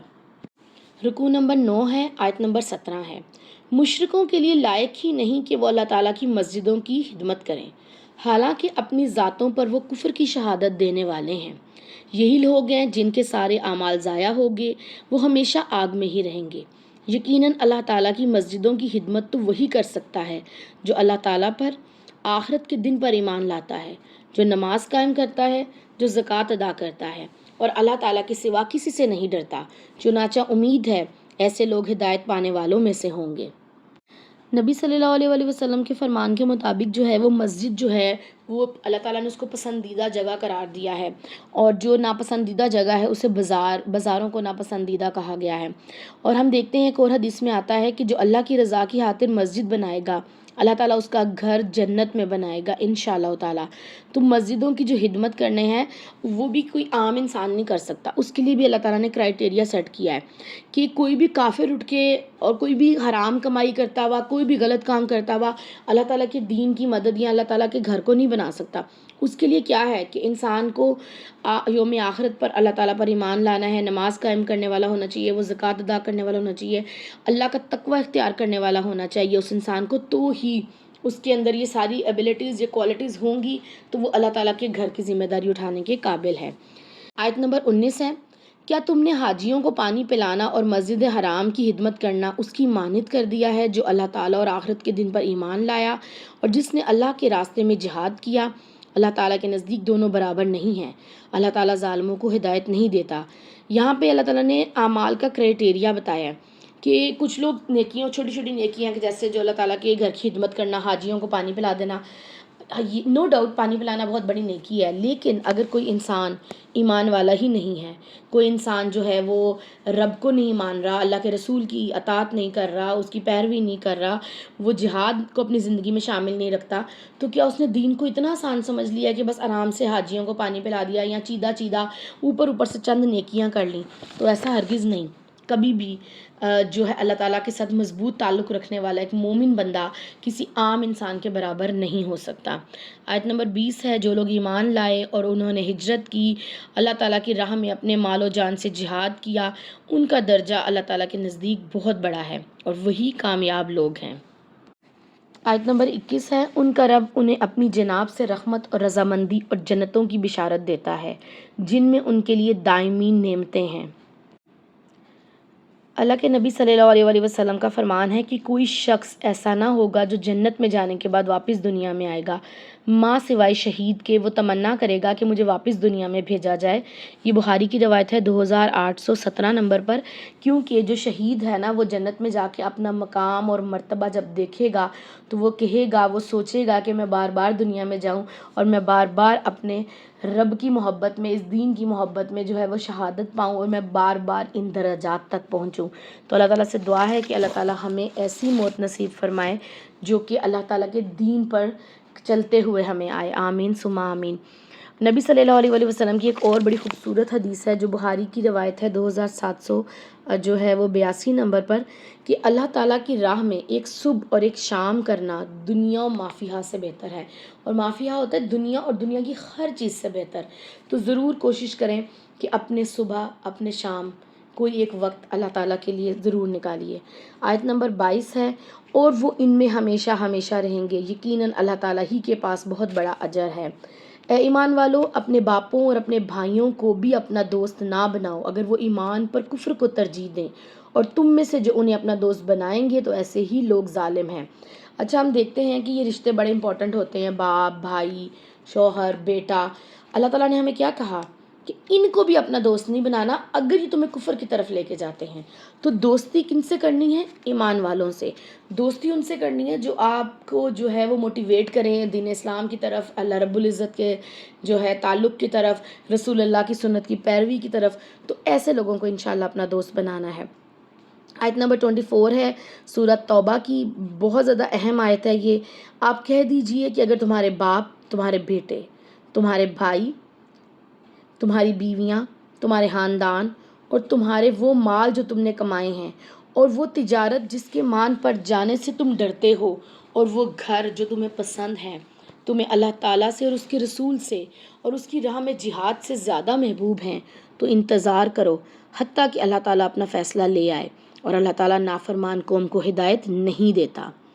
حضرت ابو ہریرہ سے روایت ہے، نبی صلی اللہ علیہ وسلم نے فرمایا، جو شخص اس حال میں فوت ہوا کہ اس نے جہاد کا نہ ارادہ کیا تو وہ نفاق کی ایک حالت میں مر گیا ہے۔ یہ مسلم کی روایت ہے 4931 نمبر پر۔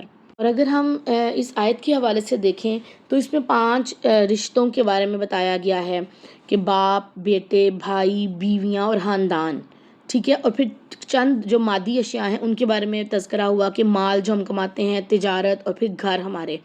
اگر ہمیں اللہ رب العزت اور اس کے دین سے زیادہ کہیں پہ بھی کوئی بھی رشتہ محبوب ہوا تو اس وقت کا انتظار کریں جب اللہ تعالیٰ کا غضب آ جائے گا۔ تو نتیجہ یہ نکلا کہ سب سے زیادہ محبت اللہ رب العزت سے کرنی ہے۔ سورہ صف میں اللہ رب العزت فرماتے ہیں، کیا میں تمہاری رہنمائی نہ کروں ایسی تجارت کی طرف جو آپ کو دردناک عذاب سے بچا لے۔ تو انشاءاللہ تعالیٰ میں بھی آپ کی رہنمائی اس آیت کے ذریعے یہ کرنا چاہتی ہوں کہ اللہ اور اس کے رسول پر ایمان لے آئیں تو انشاءاللہ جنت کے حقدار بنیں گے۔ جہاد کریں اپنی جان کے ساتھ، اپنے مال کے ساتھ، تو اللہ تعالیٰ کی جنتوں کے ضرور حقدار بنیں گے انشاءاللہ۔ دین کی حفاظت کریں، اپنے قلم کے ساتھ، اپنے نفس کے ساتھ جہاد کریں۔ آج کے دن پہ ضرور اپنا جائزہ لینا ہے کہ کیا یہ رشتے، یہ محبت کے رشتے، یہ ہمارے پیارے ہمیں اللہ اور اس کے دین کی خدمت سے روک تو نہیں رہے؟ کیا یہ لوگ ہمیں دین سے دوری کا باعث بن رہے ہیں؟ یہ رشتے یا دین کے نزدیکی کا باعث بن رہے ہیں؟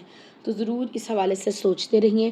رکوع کے موضوع کو اگر ہم دیکھیں تو اللہ تعالیٰ کے راستے میں قربانی کی قدر و قیمت کے بارے میں بات ہوئی ہے، اور مقصد زندگی کیا ہے؟ اللہ تعالیٰ کو ہی پہلی ترجیح پہ رکھنا ہے، یعنی کہ ہماری محبت کا پہلا جو حق ہے وہ اللہ رب العزت کی طرف ہی جاتا ہے۔ کامیاب لوگ وہ ہیں جو اللہ تعالیٰ کی مسجدوں کی خدمت کرتے ہیں، اللہ اور آخرت کے دن پر ایمان لاتے ہیں، جو نماز قائم کرتے ہیں، زکوٰۃ ادا کرتے ہیں، اور اللہ تعالیٰ کے سوا کسی سے نہیں ڈرتے۔ کامیاب ہیں وہ لوگ جو حاجیوں کو صرف پانی نہیں پلاتے بلکہ اللہ کے راستے میں مال و جان سے جہاد بھی کرتے ہیں، اور ہدایت کے لیے کوششیں کرتے ہیں جو ہجرت کرتے ہیں۔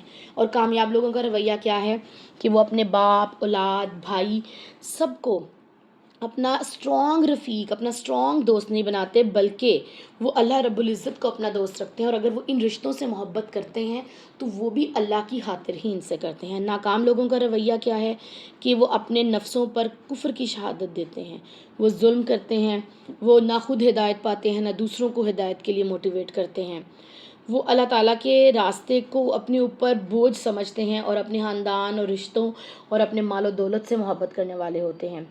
وہ کفر کو اپنے رشتوں کے اوپر جو ہے نا وہ زیادہ ترجیح دیتے ہیں، اور وہ اللہ تعالیٰ کی بات کو پس پش ڈال دیتے ہیں، وہ نافرمانیاں کرنے والے لوگ ہوتے ہیں، اور ایسے لوگوں سے اللہ تعالیٰ ہمیں بچا کے رکھے، آمین۔ ہم نے کیا کرنا ہے؟ ہم نے اپنی سوچ کو، شعور کو، اپنے روابط کو صرف اور صرف اللہ تعالیٰ کے لیے استعمال کرنا ہے۔ ہم نے اپنے ہر رشتے کو اللہ رب العزت کے لیے قربان کرنے کی جو ہے وہ اس کے لیے ایک سٹیپ اٹھانا ہے، اور اللہ تعالیٰ کی اور اللہ کے نبی کی محبت کو سب سے اوپر رکھنا ہے انشاءاللہ تعالیٰ۔ رکوع نمبر 10 کو دیکھتے ہیں، اور آیت نمبر ہے 25۔ بلا شبہ اللہ تعالیٰ بہت سے مواقع پر تمہاری مدد کر چکا ہے، اور حنین کے دن بھی جب تمہاری کثرت نے تمہیں ناز میں مبتلا کر دیا تھا، پھر وہ تمہارے کچھ کام نہ آئی، اور زمین اپنی وسعت کے باوجود تم پر تنگ ہو گئی، پھر تم پیٹھ دکھا کر بھاگ نکلے۔ پھر اللہ تعالیٰ نے اپنے رسول پر اور مومنوں پر اپنی سکینت نازل فرمائی، اور ایسے لشکر اتارے جنہیں تم نے نہیں دیکھا، اور اس نے کافروں کو سزا دی، اور کافروں کا یہی بدلہ ہے۔ آیت نمبر 27 ہے، سو اس کے بعد بھی اللہ تعالیٰ جس پر چاہے گا اپنی رحمت کی توجہ فرمائے گا، اور اللہ تعالیٰ بڑا بخشنے والا، بہت رحم کرنے والا ہے۔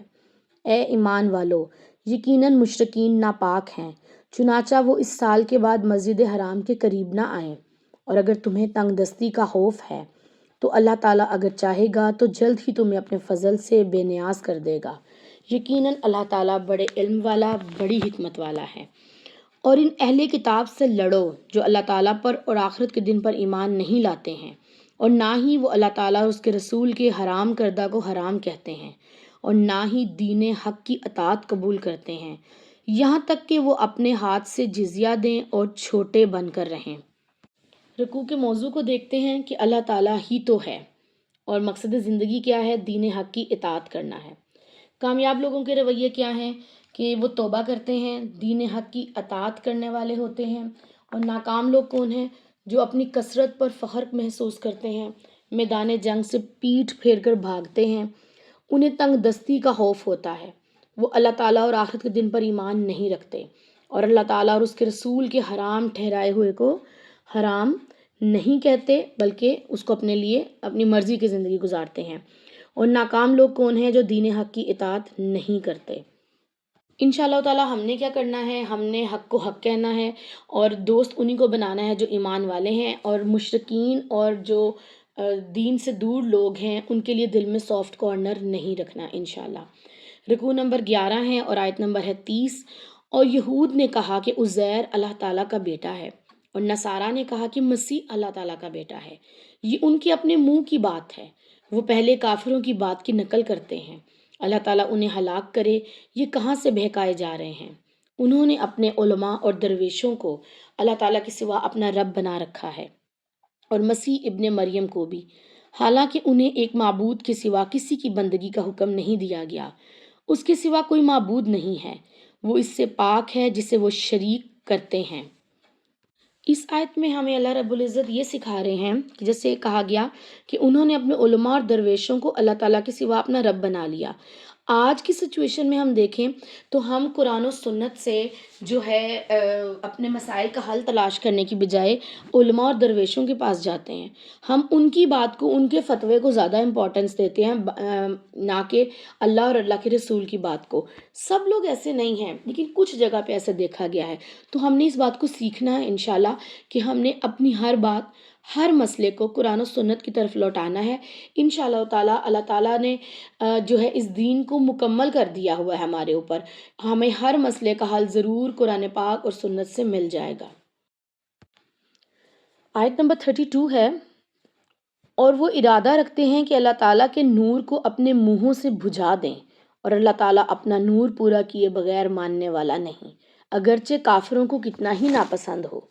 اسی نے اپنے رسول کو ہدایت اور دین حق کے ساتھ بھیجا ہے، تاکہ وہ اس کو سارے دین پر غالب کر دے، اگرچہ مشرکوں کو کتنا ہی ناگوار گزرے۔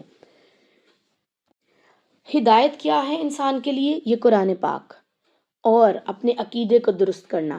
اور یہ قرآن پاک کیوں آیا تھا، یہ رسول کیوں آئے تھے؟ تاکہ تمام ادیان، جتنے بھی دنیا میں ادیان ہیں، ان کے اوپر غلبہ جو ہے وہ اسلام کا ہی ہو۔ آیت نمبر 34 ہے، اے ایمان والو، یقیناً بہت سے علماء اور درویش لوگوں کا مال باطل طریقے سے کھاتے ہیں، انہیں اللہ تعالیٰ کے راستے سے روکتے ہیں، اور جو سونے اور چاندی کو جمع کر رکھتے ہیں اسے اللہ تعالیٰ کے راستے میں خرچ نہیں کرتے، انہیں دردناک عذاب کی خوشخبری دے دیں۔ اس دن اس مال پر جہنم کی آگ دہکائی جائے گی اور ان سے ان کی پیشانیوں اور پہلوؤں اور پیٹھوں کو داغا جائے گا، یہی ہے وہ مال جسے تم نے اپنے لیے جمع کیا تھا، پھر تم چکھو جو تم جمع کرتے تھے۔ بے شک اللہ تعالیٰ کے نزدیک مہینوں کی تعداد کتاب اللہ میں 12 ہے، جس دن سے اس نے آسمانوں اور زمین کو پیدا کیا، ان میں سے 4 مہینے حرمت والے ہیں، یہی صحیح دین ہے۔ چنانچہ ان مہینوں میں تم خود پر ظلم نہ کرو اور مشرکین کے خلاف سب مل کر لڑو جیسے وہ سب مل کر تم سے لڑتے ہیں، اور جان رکھو اللہ تعالیٰ پرہیزگاروں ہی کے ساتھ ہے۔ حضرت ابو ہریرہ رضی اللہ تعالیٰ عنہ سے روایت ہے کہ نبی صلی اللہ علیہ وسلم نے فرمایا، جو زکوٰۃ ادا نہیں کرتے تو یہ جو مال ہے وہ کل قیامت کے دن گنجے سانپ کی طرح اس انسان کے اوپر آ جائے گا جو زکوٰۃ کی پابندی نہیں کرتا تھا، اور وہ کہے گا میں ہوں تیرا مال، میں ہوں تیرا خزانہ۔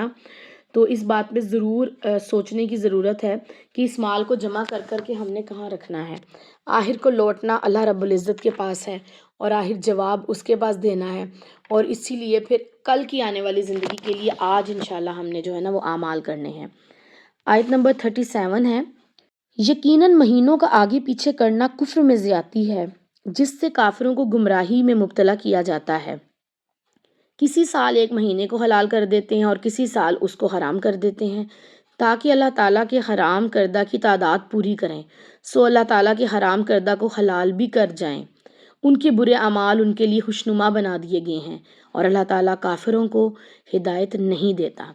یہاں اس آیت میں یہ تذکرہ ہے کہ جو کفار تھے نا، وہ اپنی مرضی سے مہینے کو حلال اور حرام کر دیتے تھے، کہ اگر کسی حرمت والے مہینے میں انہوں نے قتال کر لیا نا تو وہ کسی اور مہینے کو اپنی طرف سے حرمت والا مہینہ بنا لیتے تھے، تو اس چیز سے منع کیا گیا ہے۔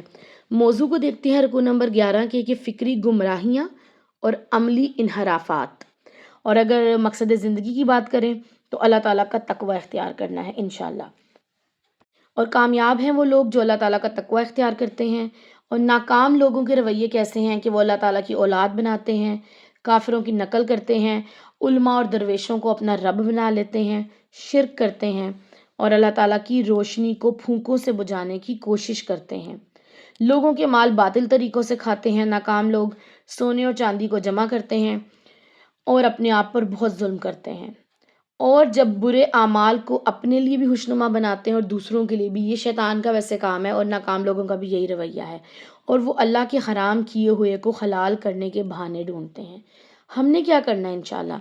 اللہ تعالیٰ کا تقوی اختیار کرنا ہے، اور غلبہ اسلام کے لیے اپنے حصے کا کام کرنا ہے، اپنے حصے کی روشنی جلانی ہے، اپنے حصے کا جو ہے نا وہ حصہ ڈالنا ہے ضرور انشاءاللہ۔ اور وہ وقت دور نہیں جب دین غالب آئے گا، چاہے ہم اس وقت موجود ہوں یا نہ ہوں، لیکن جو ہمارا حصہ ہے نا وہ اللہ رب العزت کے ہاں لکھ دیا گیا ہے۔ اللہ تعالیٰ سے دعا ہے کہ اللہ رب العزت ہمیں اپنا تقوی اختیار کرنے کی توفیق عطا فرمائے اور ہمیں اپنے کام کا بندہ بنا لے، آمین ثم آمین۔ پارہ نمبر 10 ہے اور سورہ توبہ رکوع نمبر 12۔ آیت نمبر 38 ہے، اے ایمان والو، تمہیں کیا ہو گیا ہے کہ جب تم سے کہا گیا ہے کہ اللہ تعالیٰ کی راہ میں نکلو تو تم زمین سے چمٹ کر رہ گئے ہو؟ کیا تم آخرت کے بدلے میں دنیا کی زندگی پر راضی ہو گئے ہو؟ سو دنیا کی زندگی کا سامان آخرت کے مقابلے میں بہت ہی تھوڑا ہے۔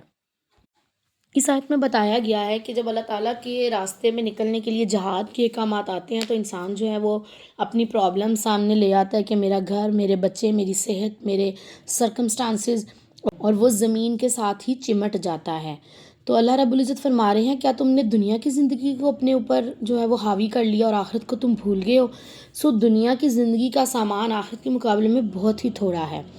آیت نمبر 39 ہے، اور اگر تم نہ نکلو گے تو اللہ تعالیٰ تمہیں دردناک سزا دے گا اور تمہارے علاوہ کوئی اور دوسرا گروہ بدل کر لے آئے گا اور تم اللہ تعالیٰ کا کچھ بھی نہیں بگاڑ سکو گے، اور اللہ تعالیٰ ہر چیز پر خوب قدرت رکھنے والا ہے۔ اگر تم نے اس پیغمبر کی مدد نہیں کی تو یقیناً اللہ تعالیٰ خود اس کی مدد کر چکا ہے جب اسے ان کافروں نے نکال دیا تھا جب وہ صرف دو کا دوسرا تھا، یعنی کہ رسول اللہ اور ابوبکر صدیق، جب وہ دونوں غار میں تھے، جب وہ اپنے ساتھی سے کہہ رہا تھا غم نہ کرو، یقیناً اللہ تعالیٰ ہمارے ساتھ ہے۔ چنانچہ اللہ تعالیٰ نے اس پر اپنا سکون نازل کیا اور اس کی مدد ایسے لشکروں سے کی جو تمہیں نظر نہیں آتے تھے، اور کافروں کا کلمہ بہت نیچے کر دیا، اور اللہ تعالیٰ کا کلمہ تو بلند ہی ہے، اور اللہ تعالیٰ بڑا غالب ہے، بڑی حکمت والا ہے۔ جہاد کے احکامات کے بارے میں بات ہو رہی ہے، آیت نمبر 41 کو دیکھتے ہیں۔ اللہ تعالیٰ کی راہ میں نکلو، خواہ ہلکے ہو یا بھوجل، اور اپنے مال و جان کے ساتھ جہاد کرو، تمہارے لیے یہی بہتر ہے اگر تم جان پاؤ۔ یعنی کہ جہاد کرنے کے لیے نا اللہ تعالیٰ نے ہمیں آپشن نہیں دی اللہ کے راستے میں نکلنے کے لیے، اور جہاد بار بار یہ بات کی کہ جہاد ابھی صرف اگر ہم تلوار سے یا اسلحے سے دیکھیں، صرف وہ جہاد نہیں، جہاد کی ڈھیر ساری کائنڈز ہیں، تو صرف اس کے لیے کوئی ہمارے اوپر آپشن نہیں ہے کہ تم یہ نہیں کرو تو ایسے کر لو، بلکہ یہ تو جہاد تو فرض ہے، ٹھیک ہے؟ اس کے لیے آپ نے کرنا ہے، آپ نے اللہ کے دین کا کام کرنا ہے، اپنے اپنے لیول پہ، اپنی اپنی جگہ پہ رہ کر آپ نے جہاد کرنا ہے۔ پھر چاہے آپ بیمار ہیں، چاہے آپ بوجھل ہیں، چاہے آپ ہلکے ہیں، آپ نے اپنی مال اور جان دونوں کے ساتھ جہاد کرنا ہے انشاءاللہ۔ آیت نمبر 42 ہے، اگر فائدہ قریب ہوتا اور سفر ہلکا ہوتا تو وہ ضرور بضرور آپ کے پیچھے جاتے۔ یہ منافقین کی بات ہے، کیونکہ منافق جو ہے وہ اوپر سے تو اسلام لے آئے تھے، لیکن اندر سے وہ ڈرتے تھے کہ کہیں ہم مارے نہ جائیں ان مسلمانوں کے پیچھے، یہ تو ہر دم جو ہے جہاد پہ نکلے ہوتے ہیں، ہر دم غزوات کے میدان میں ہوتے ہیں۔ تو وہ جو تھے نا، وہ ان کے بارے میں اللہ رب العزت فرما رہے ہیں کہ اگر فائدہ قریب ہوتا، سفر ہلکا ہوتا تو یہ ضرور بضرور آپ کے پیچھے جاتے، لیکن مسافت انہیں دور معلوم ہوئی، اور ان قریب وہ اللہ تعالیٰ کی قسمیں کھا کھا کر کہیں گے کہ اگر ہم استطاعت رکھتے تو ہم ضرور آپ کے ساتھ نکلتے۔ وہ اپنی جانوں کو ہلاکت میں ڈال رہے ہیں۔ اللہ تعالیٰ جانتا ہے کہ وہ لوگ یقیناً جھوٹے ہیں، کیونکہ اللہ تعالیٰ تو دلوں کے حال جانتے ہیں۔ اللہ تعالیٰ تو انسان کو اس کی ایک ایک رگ سے واقف ہے، ان کو اس کی نیتوں کا پتہ ہے۔ تو اللہ تعالیٰ کو کفار کی بھی اور منافقین کی بھی نیتوں کا پتہ تھا۔ اللہ تعالیٰ نے بتایا کہ یہ یقیناً جھوٹے لوگ ہیں، یہ صرف کمفرٹ زون میں رہنا چاہتے ہیں۔ اگر ہم رکوع کے موضوع کے حوالے سے بات کریں تو منافقین کی جھوٹی معذرتوں کی حقیقتیں بیان کی گئی ہیں، اور مقصد زندگی کیا ہے کہ اپنے مالوں اور جانوں کے ساتھ انشاءاللہ تعالی جہاد کرنا ہے۔ کامیاب لوگوں کو دیکھتے ہیں کہ وہ اللہ تعالیٰ کے راستے میں پیش قدمی کرنے کی مشکلات میں دوستوں کو جو ہے وہ موٹیویٹ کرتے ہیں، جو لوگ اللہ کے راستے میں نکلتے ہیں وہ ان کا ساتھ دیتے ہیں اور ان کی ہمت بڑھاتے ہیں۔ اور کامیاب لوگ کون ہیں؟ جو اس بات کو سمجھ جاتے ہیں کہ اللہ کے راہ میں ہلکے ہیں یا بوجھل ہیں، بیمار ہیں یا صحت مند ہیں، تکلیف میں ہیں یا تکلیف میں نہیں ہیں، ہر صورت میں اللہ کے راستے میں نکلنا ہے۔ کامیاب ہیں وہ لوگ جو اپنی جانوں اور مالوں کے ساتھ جہاد کرتے ہیں۔ ناکام لوگوں کا رویہ کیا ہے؟ جو زمین سے چمٹ جاتے ہیں، جو آخرت کے مقابلے میں دنیا کو ترجیح دیتے ہیں، جو اللہ کی راہ میں نہیں نکلتے، جو اللہ کی اور اللہ والوں کی مدد نہیں کرتے۔ ناکام ہیں وہ لوگ جو اپنی جانوں کو ہلاکت میں ڈالتے ہیں اپنے کفر کی وجہ سے۔ تو انشاءاللہ تعالیٰ رکوع نمبر 12 سے ہم نے کیا سیکھا کہ اللہ کے راستے میں نکلنے کے لیے تیاری کرنی ہے، اللہ کے راستے میں اپنے جان سے اور مال سے جہاد کرنا ہے انشاءاللہ، اور کفار کے مقابلے میں اللہ والوں کی مدد کرنی ہے انشاءاللہ۔ رکوع نمبر 13 ہے، آیت نمبر 43 ہے، اللہ تعالیٰ نے آپ کو معاف فرما دیا ہے، آپ نے کیوں انہیں اجازت دے دی؟ یہاں تک کہ آپ پر سچے لوگ واضح ہو جاتے اور جھوٹوں کو بھی آپ جان پاتے۔ جو لوگ اللہ تعالیٰ اور آخرت کے دن پر ایمان رکھتے ہیں وہ آپ سے اجازت طلب نہیں کریں گے کہ اپنے مالوں اور اپنی جانوں سے جہاد نہ کریں، اور اللہ تعالیٰ پرہیزگاروں کو خوب جانتا ہے۔ اللہ رب العزت فرما رہے ہیں کہ جو لوگ اللہ اور آخرت کے دن پر ایمان رکھتے ہیں نا، وہ بار بار آپ سے پرمیشن نہیں لیں گے، وہ کر گزریں گے نیکی کا کام، کیونکہ ان کو پتہ ہے کہ ہمارا اجر تو ہمارے رب کے پاس ہے، کسی انسان کے پاس نہیں ہے۔ آیت نمبر 45 ہے، آپ سے اجازت وہی مانگتے ہیں جو اللہ تعالیٰ اور آخرت کے دن پر ایمان نہیں رکھتے اور جن کے دل میں شک ہیں، چنانچہ وہ اپنے شک میں ہی بھٹک رہے ہیں۔ ہم نے دیکھا بنی اسرائیل قوم میں بھی جب اللہ تعالیٰ نے حکم دیا کہ ایک گائے کو ذبح کیا جائے تو انہوں نے کتنے ہیلے بنائے کہ وہ گائے ایسی ہو یا ویسی ہو، بھوری ہو یا جو کالی ہو، موٹی ہو یا پتلی ہو، جوان ہو یا بوڑھی ہو، اس طرح کے بہانے، کیونکہ ان کو بھی رب کی ذات پہ بلیو نہیں تھا۔ تو آج کی دنیا میں بھی، آج کے دور میں بھی جس کو اپنے اللہ تعالیٰ پر بلیو نہیں ہے نا، وہی اس طرح کی جو ہے نا وہ بہانے بازیاں کرتے ہیں۔ ایک چھوٹی سی مثال ہے، اگر میں پردے کی، خواتین کے پردے کے حوالے سے بات کروں تو لوگ اس طرح سے بہانے بناتے ہیں کہ نہیں نہیں، اگر آپ نے میک اپ نہیں کیا ہوا تو آپ پردہ نہ کرو، اگر آپ تیار نہیں ہو تو آپ یہ نہ کرو، اچھا آپ خالی حجاب لے لو۔ بہانے دین میں نہیں بنانے۔ جس کو اللہ تعالیٰ اور آخرت کے دن پر یقین ہے، جس انسان کو اس بات پر یقین ہے کہ میرا اجر میرے رب نے دینا ہے، مجھے جنت میرے رب نے دینی ہے، میرے اعمال کا حساب میرے رب نے دینا ہے، تو پھر وہ رب والی زندگی، رب کے مطابق، رب کے بتائے ہوئے طریقوں کے مطابق زندگی گزارنے میں اس کو کوئی دل میں تنگی محسوس نہیں ہوگی۔ تو انشاءاللہ تعالیٰ اللہ تعالیٰ کے ساتھ کنیکشن مضبوط کریں، آپ کے دل کو اللہ تعالیٰ وسیع کر دیں گے۔ آیت نمبر 46 ہے، اور اگر وہ نکلنے کا ارادہ کرتے تو اس کے لیے ساز و سامان ضرور تیار کرتے، لیکن اللہ تعالیٰ کو ان کا اٹھنا ہی پسند نہ آیا، سو اس نے انہیں سست کر دیا اور کہہ دیا کہ بیٹھے رہنے والوں کے ساتھ بیٹھے رہو۔ یہاں پہ اللہ تعالیٰ منافقین کے بارے میں یہ کہہ رہے ہیں کہ یہ لوگ کہتے ہیں کہ نہیں نہیں، ہم تو ضرور ساتھ جاتے۔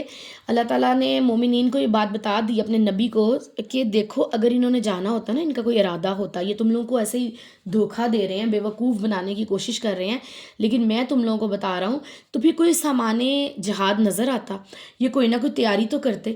انہوں نے کچھ بھی نہیں کیا اور بس آ کے اب تم لوگوں کے سامنے یہ بات کر رہے ہیں۔ آیت نمبر 47 ہے، اگر وہ لوگ تمہارے ساتھ نکلتے تو بھی تم میں خرابی کے سوا کسی چیز کا اضافہ نہ کرتے، یعنی کہ یہ تم لوگوں کے ساتھ اچھا ہوا نہیں آئے، اگر آتے تو تم لوگوں کو، مسلمانوں کو ڈی موٹیویٹ کرتے، بار بار کہتے کہ اوہو یہ کیا ہو گیا، ہم مصیبت میں آ گئے ہیں، اور مسلمان ڈی موٹیویٹ ہو جاتے، اور وہ تمہارے ہی درمیان فتنہ تلاش کرنے کی دوڑ دھوپ کرتے، اور تم میں ان کے لیے باتیں سننے والے بھی ہیں۔ اللہ تعالیٰ ظالموں کو خوب جانتا ہے۔ آیت نمبر 48 ہے، بلا شبہ اس سے پہلے بھی انہوں نے فتنہ تلاش کیا اور آپ کے لیے کاموں کو الٹ پلٹ کیا ہے، یہاں تک کہ حق آ گیا اور اللہ کا حکم سامنے آ گیا، اور وہ ناپسند کرنے والے ہیں۔ اور ان میں وہ بھی ہے جو کہتا ہے آپ مجھے رخصت دے دیں اور مجھے آپ فتنے میں نہ ڈالیں۔ سنو، فتنے میں وہ لوگ پڑ چکے ہیں اور یقیناً جہنم نے کافروں کو گھیر رکھا ہے۔ اگر آپ کو کوئی اچھائی پیش آتی ہے تو انہیں دکھ ہوتا ہے، اور اگر آپ پر کوئی مصیبت پڑتی ہے تو وہ کہتے ہیں بلا شبہ ہم نے پہلے ہی اپنا معاملہ اپنے ہاتھ میں لے لیا ہے، اور وہ خوش خوش پلٹتے ہیں۔ آپ کہہ دیں کہ ہمیں ہرگز کچھ نہیں پہنچے گا مگر جو اللہ تعالیٰ نے ہمارے لیے لکھ دیا ہے، وہی ہمارا کارساز ہے، اور اللہ تعالیٰ ہی پر مومنوں کو توکل کرنا چاہیے۔ آپ کہہ دیں تم ہمارے لیے دو میں سے ایک بھلائی کے سوا کسی اور کا انتظار نہیں کر رہے ہو، اور ہم تمہارے لیے اس بات کا انتظار کر رہے ہیں کہ اللہ تعالیٰ اپنے پاس سے تمہیں عذاب میں مبتلا کریں، پھر تم انتظار کرو، یقیناً ہم بھی تمہارے ساتھ انتظار کرنے والے ہیں۔ آیت نمبر 53 ہے، آپ کہہ دیجئے کہ تم خوشی سے حج کرو یا ناخوشی سے، تم سے قطعاً قبول نہ کیا جائے گا، کیونکہ تم قوم ہی نافرمان ہو، اور وہ اپنے دیے ہوئے مال کی قبولیت سے اس کے سوا کسی اور وجہ سے محروم نہیں ہیں کہ یقیناً انہوں نے اللہ تعالیٰ کا اور اس کے رسول کا انکار کیا ہے، اور وہ سستی ہی کے ساتھ نماز کے لیے آتے ہیں، اور وہ ناگواری کے ساتھ ہی حج کرتے ہیں۔ یہ منافقین کی نشانی ہے کہ وہ نماز میں سستی کرتے ہیں، تو اپنا ضرور جائزہ لینا ہے کہ کہیں ہم نماز میں سستی تو نہیں کر رہے، کہیں ہم نفاق کی کسی حالت میں تو نہیں ہیں۔ جیسے منافق کی اور بھی نشانی ہے، وہ بات کرتا ہے تو جھوٹ بولتا ہے، اس کے پاس امانت رکھوائی جائے تو وہ خیانت کرتا ہے، اور وہ سچ نہیں بولتا، وہ امین نہیں ہوتا، وہ گالی گلوچ کرتا ہے، برا بھلا کہتا ہے، اور اب ایک اور نشانی آ گئی کہ وہ جو ہے نماز میں سستی کرتا ہے۔ آیت نمبر 55 ہے، پھر ان کے اموال اور ان کی اولادیں آپ کو حیرت میں نہ ڈالیں، یقیناً اللہ تعالیٰ تو یہ ارادہ رکھتا ہے کہ ان کی وجہ سے انہیں دنیا کی زندگی میں ہی عذاب دے، اور ان کی جانیں اس حالت میں نکلیں کہ وہ کافر ہی ہوں، اور وہ اللہ تعالیٰ کی قسم کھا کر کہتے ہیں کہ یقیناً وہ تم ہی میں سے ہوں گے، حالانکہ وہ تم میں سے نہیں بلکہ وہ ایسے لوگ ہیں جو ڈرتے ہیں۔ اور جہاں منافقین جو ہیں نماز میں سستی کرتے ہیں وہاں وہ جہاد میں بھی اپنے مرنے کے خوف سے نہیں جا پاتے، انہیں اپنی زندگی سے بہت پیار ہوتا ہے۔ آیت نمبر 57 ہے، اگر وہ کوئی جائے پناہ یا کوئی غار یا کوئی گھس بیٹھنے کی جگہ پائیں تو رسیاں توراتے اس کی جانب بھاگ جائیں، اور ان میں کوئی ایسا بھی ہے جو صدقات میں آپ پر اعتراض کرتا ہے، چنانچہ اگر ان میں سے بعض ان کو دے دیا جائے تو وہ خوش ہو جاتے ہیں، اور اگر انہیں اس میں سے نہ دیا جائے تو وہ ناراض ہو جاتے ہیں۔ اور اگر وہ اس پر راضی رہتے جو اللہ تعالیٰ نے اور اس کے رسول نے انہیں دیا ہے، اور کہتے کہ اللہ تعالیٰ ہمارے لیے کافی ہے، عنقریب اللہ تعالیٰ اور اس کا رسول اپنے فضل سے ہمیں عطا کریں گے، تو یقیناً ہم تو اللہ ہی کی طرف رغبت کرنے والے ہیں۔ یہاں پہ ہم اگر رکوع نمبر 13 کے موضوع کے حوالے سے بات کریں تو زکوٰۃ کی مدات اور منافقین پر تبصرے کی بات کی گئی ہے۔ مقصد زندگی یہ ہے کہ اللہ تعالیٰ پر توکل کرنا ہے۔ کامیاب ہیں وہ لوگ جو سچائی والی زندگی گزارتے ہیں، اللہ تعالیٰ اور آخرت کے دن پر ایمان رکھتے ہیں، اللہ تعالیٰ کا تقوی اختیار کرتے ہیں، اللہ تعالیٰ پر توکل کرتے ہیں، اللہ تعالیٰ کی طرف رغبت کرتے ہیں، اللہ تعالیٰ کو ہی اپنا لیے کافی سمجھتے ہیں۔ اور ناکام ہیں وہ لوگ جو جھوٹے ہیں، جہاد سے پیچھے رہتے ہیں، شک میں مبتلا رہتے ہیں، سست رہتے ہیں، مسلمانوں کے درمیان کی اجتماعیت میں خرابیاں پیدا کرتے ہیں، فتنے ڈھونڈتے ہیں، ظلم کرتے ہیں اور منافقین کے ساتھ دوستی کو پسند کرتے ہیں، حق کے ساتھ جو لوگ چلتے ہیں ان کے ساتھ کو ناپسند کرتے ہیں۔